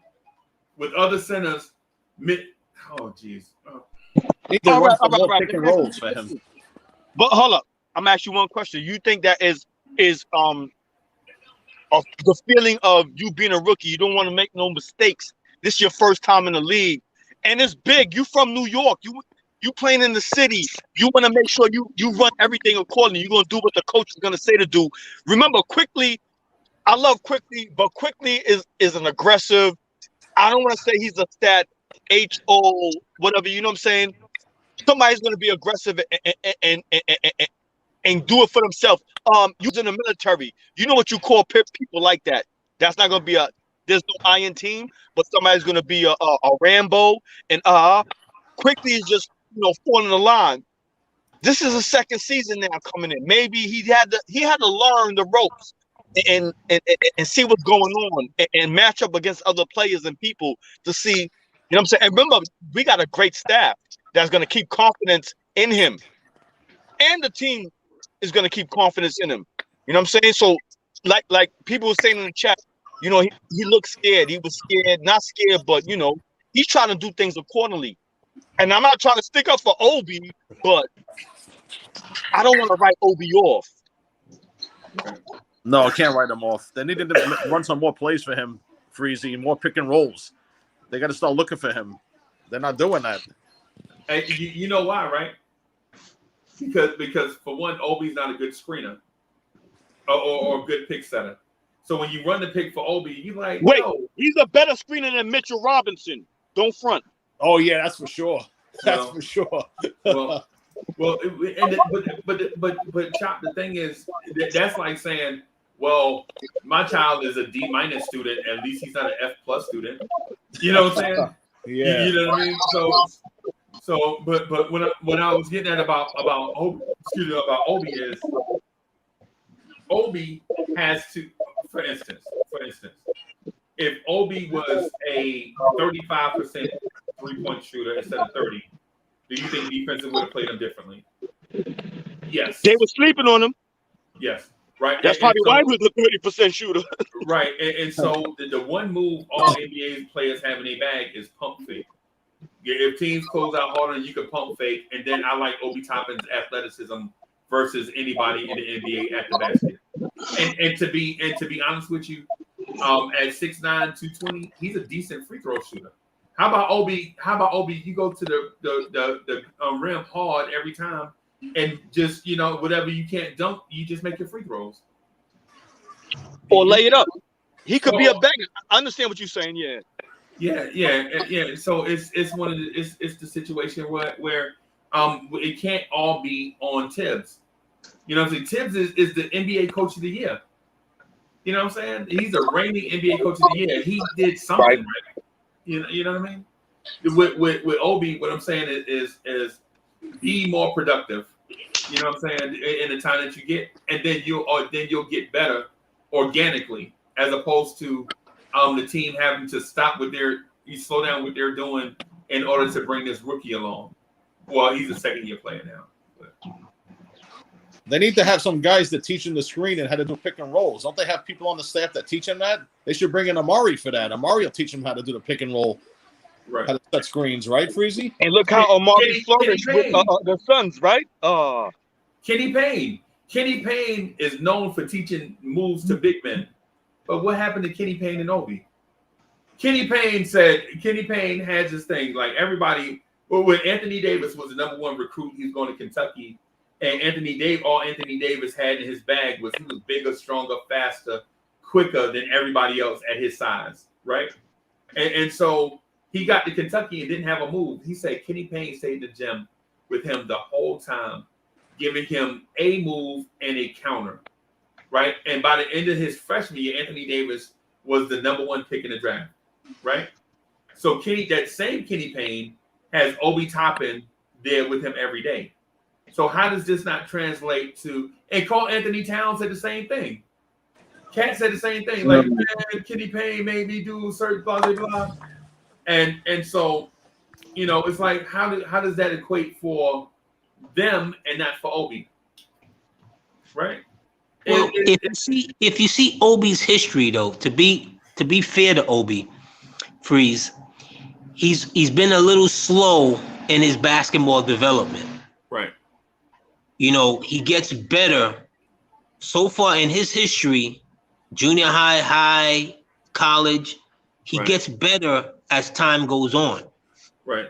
Because his first year at Dayton, second year, college player of the year. Right. See what I'm saying? So to his learning curve, he gets better as time goes on. Right. My thing is, if whatever your plans are with him, if you don't play him enough to showcase him like what he can do effectively in certain positions, then he's like having a third couch when you already have one in your living room. Right. You see what I'm saying? It's like at some point in time, you gotta give him some consistent minutes. I saw Tibbs do a thing with him last year that was just unforgivable. He put him in and took him out in like less than a minute. Right. Before the announcers could even announce that he was in the game. Right. That's, to me, how do you do that to a young man? What could he have done in less than a minute to make you pull him out and then he gets no more game time? Right. You're not building confidence that way. You're tearing down confidence. Right. See what I'm saying? And sometimes, I believe in the earning and stuff like that, but with young people, sometimes you gotta coddle. You gotta Not David Fisdale Cotto, AD, no. No, not Fisdale Kalu per se, but sometimes you can't treat every young player the same way. Right. They're learning. We learn differently. His learning curves are different. Like I said, his learning curve so far in his basketball career has been, I get better as time goes on. Right. Right. So that's my point, though, AD. My point is let's chill on giving Obi 20 minutes a game, and let's let him develop at his own pace organically. But like he can still get 10 minutes a game, but how about be more productive in those 10 minutes a game? But is he effective in that system that Tibbs is running? Because in my mind, and you see Obi, he's better off in a transition, fast-paced running game than Tibbs' system, or no? That's my opinion, or no? Yes. Because he's a young thoroughbred. And hey, I gotta run, y'all. I gotta, stuff. I gotta get some sleep because I've been up like absolutely up, 25, 26 straight hours. And so we got the pod couple coming up, and at 6:30, that's gonna be something different. Make sure y'all tune in for the pod couple. Danny Landis, thank you for stopping by, bro. Yo, salute Danny Landis. I only came on because of Danny Landis. I'm driving. I pulled over. Salute Danny Landis. Right. Make sure y'all check out the pod couple today. I think it's gonna be dope. I heard some of the ideas. Hey, AD, when are we gonna do that old head show again? You let me know, brother. Okay. Let me know. We could do it. Okay.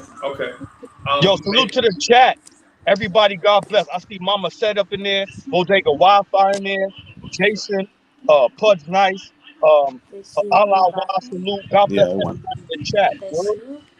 No, I put all right, all right, y'all. We talk to y'all later. Freezy, hit me up whenever. All right, boss. All right. Hey, thanks everybody for joining. Thank you everybody for joining. We gonna end it here. It was a great conversation, man. I appreciate everybody's point of view and all that stuff. I'm gonna peace up everybody. I'll see y'all later on today at 6:30 for the pod couple. Hey, Danny, again, it was good to have you in here, boss. You got to do this more often.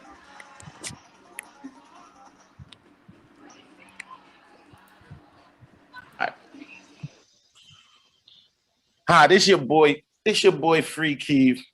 I'm star of the hit YouTube show Knicks Freestyle. Please tune in to get your latest buzz, rumors, gossip, and opinions about our beloved Knicks. There'll be lots of laughs and surprises, trust me. Be sure to subscribe to the channel, smash that like button, turn on your notification bells, share on social media, and spread the word. Until then, I'm gonna catch you in the streets. Bam.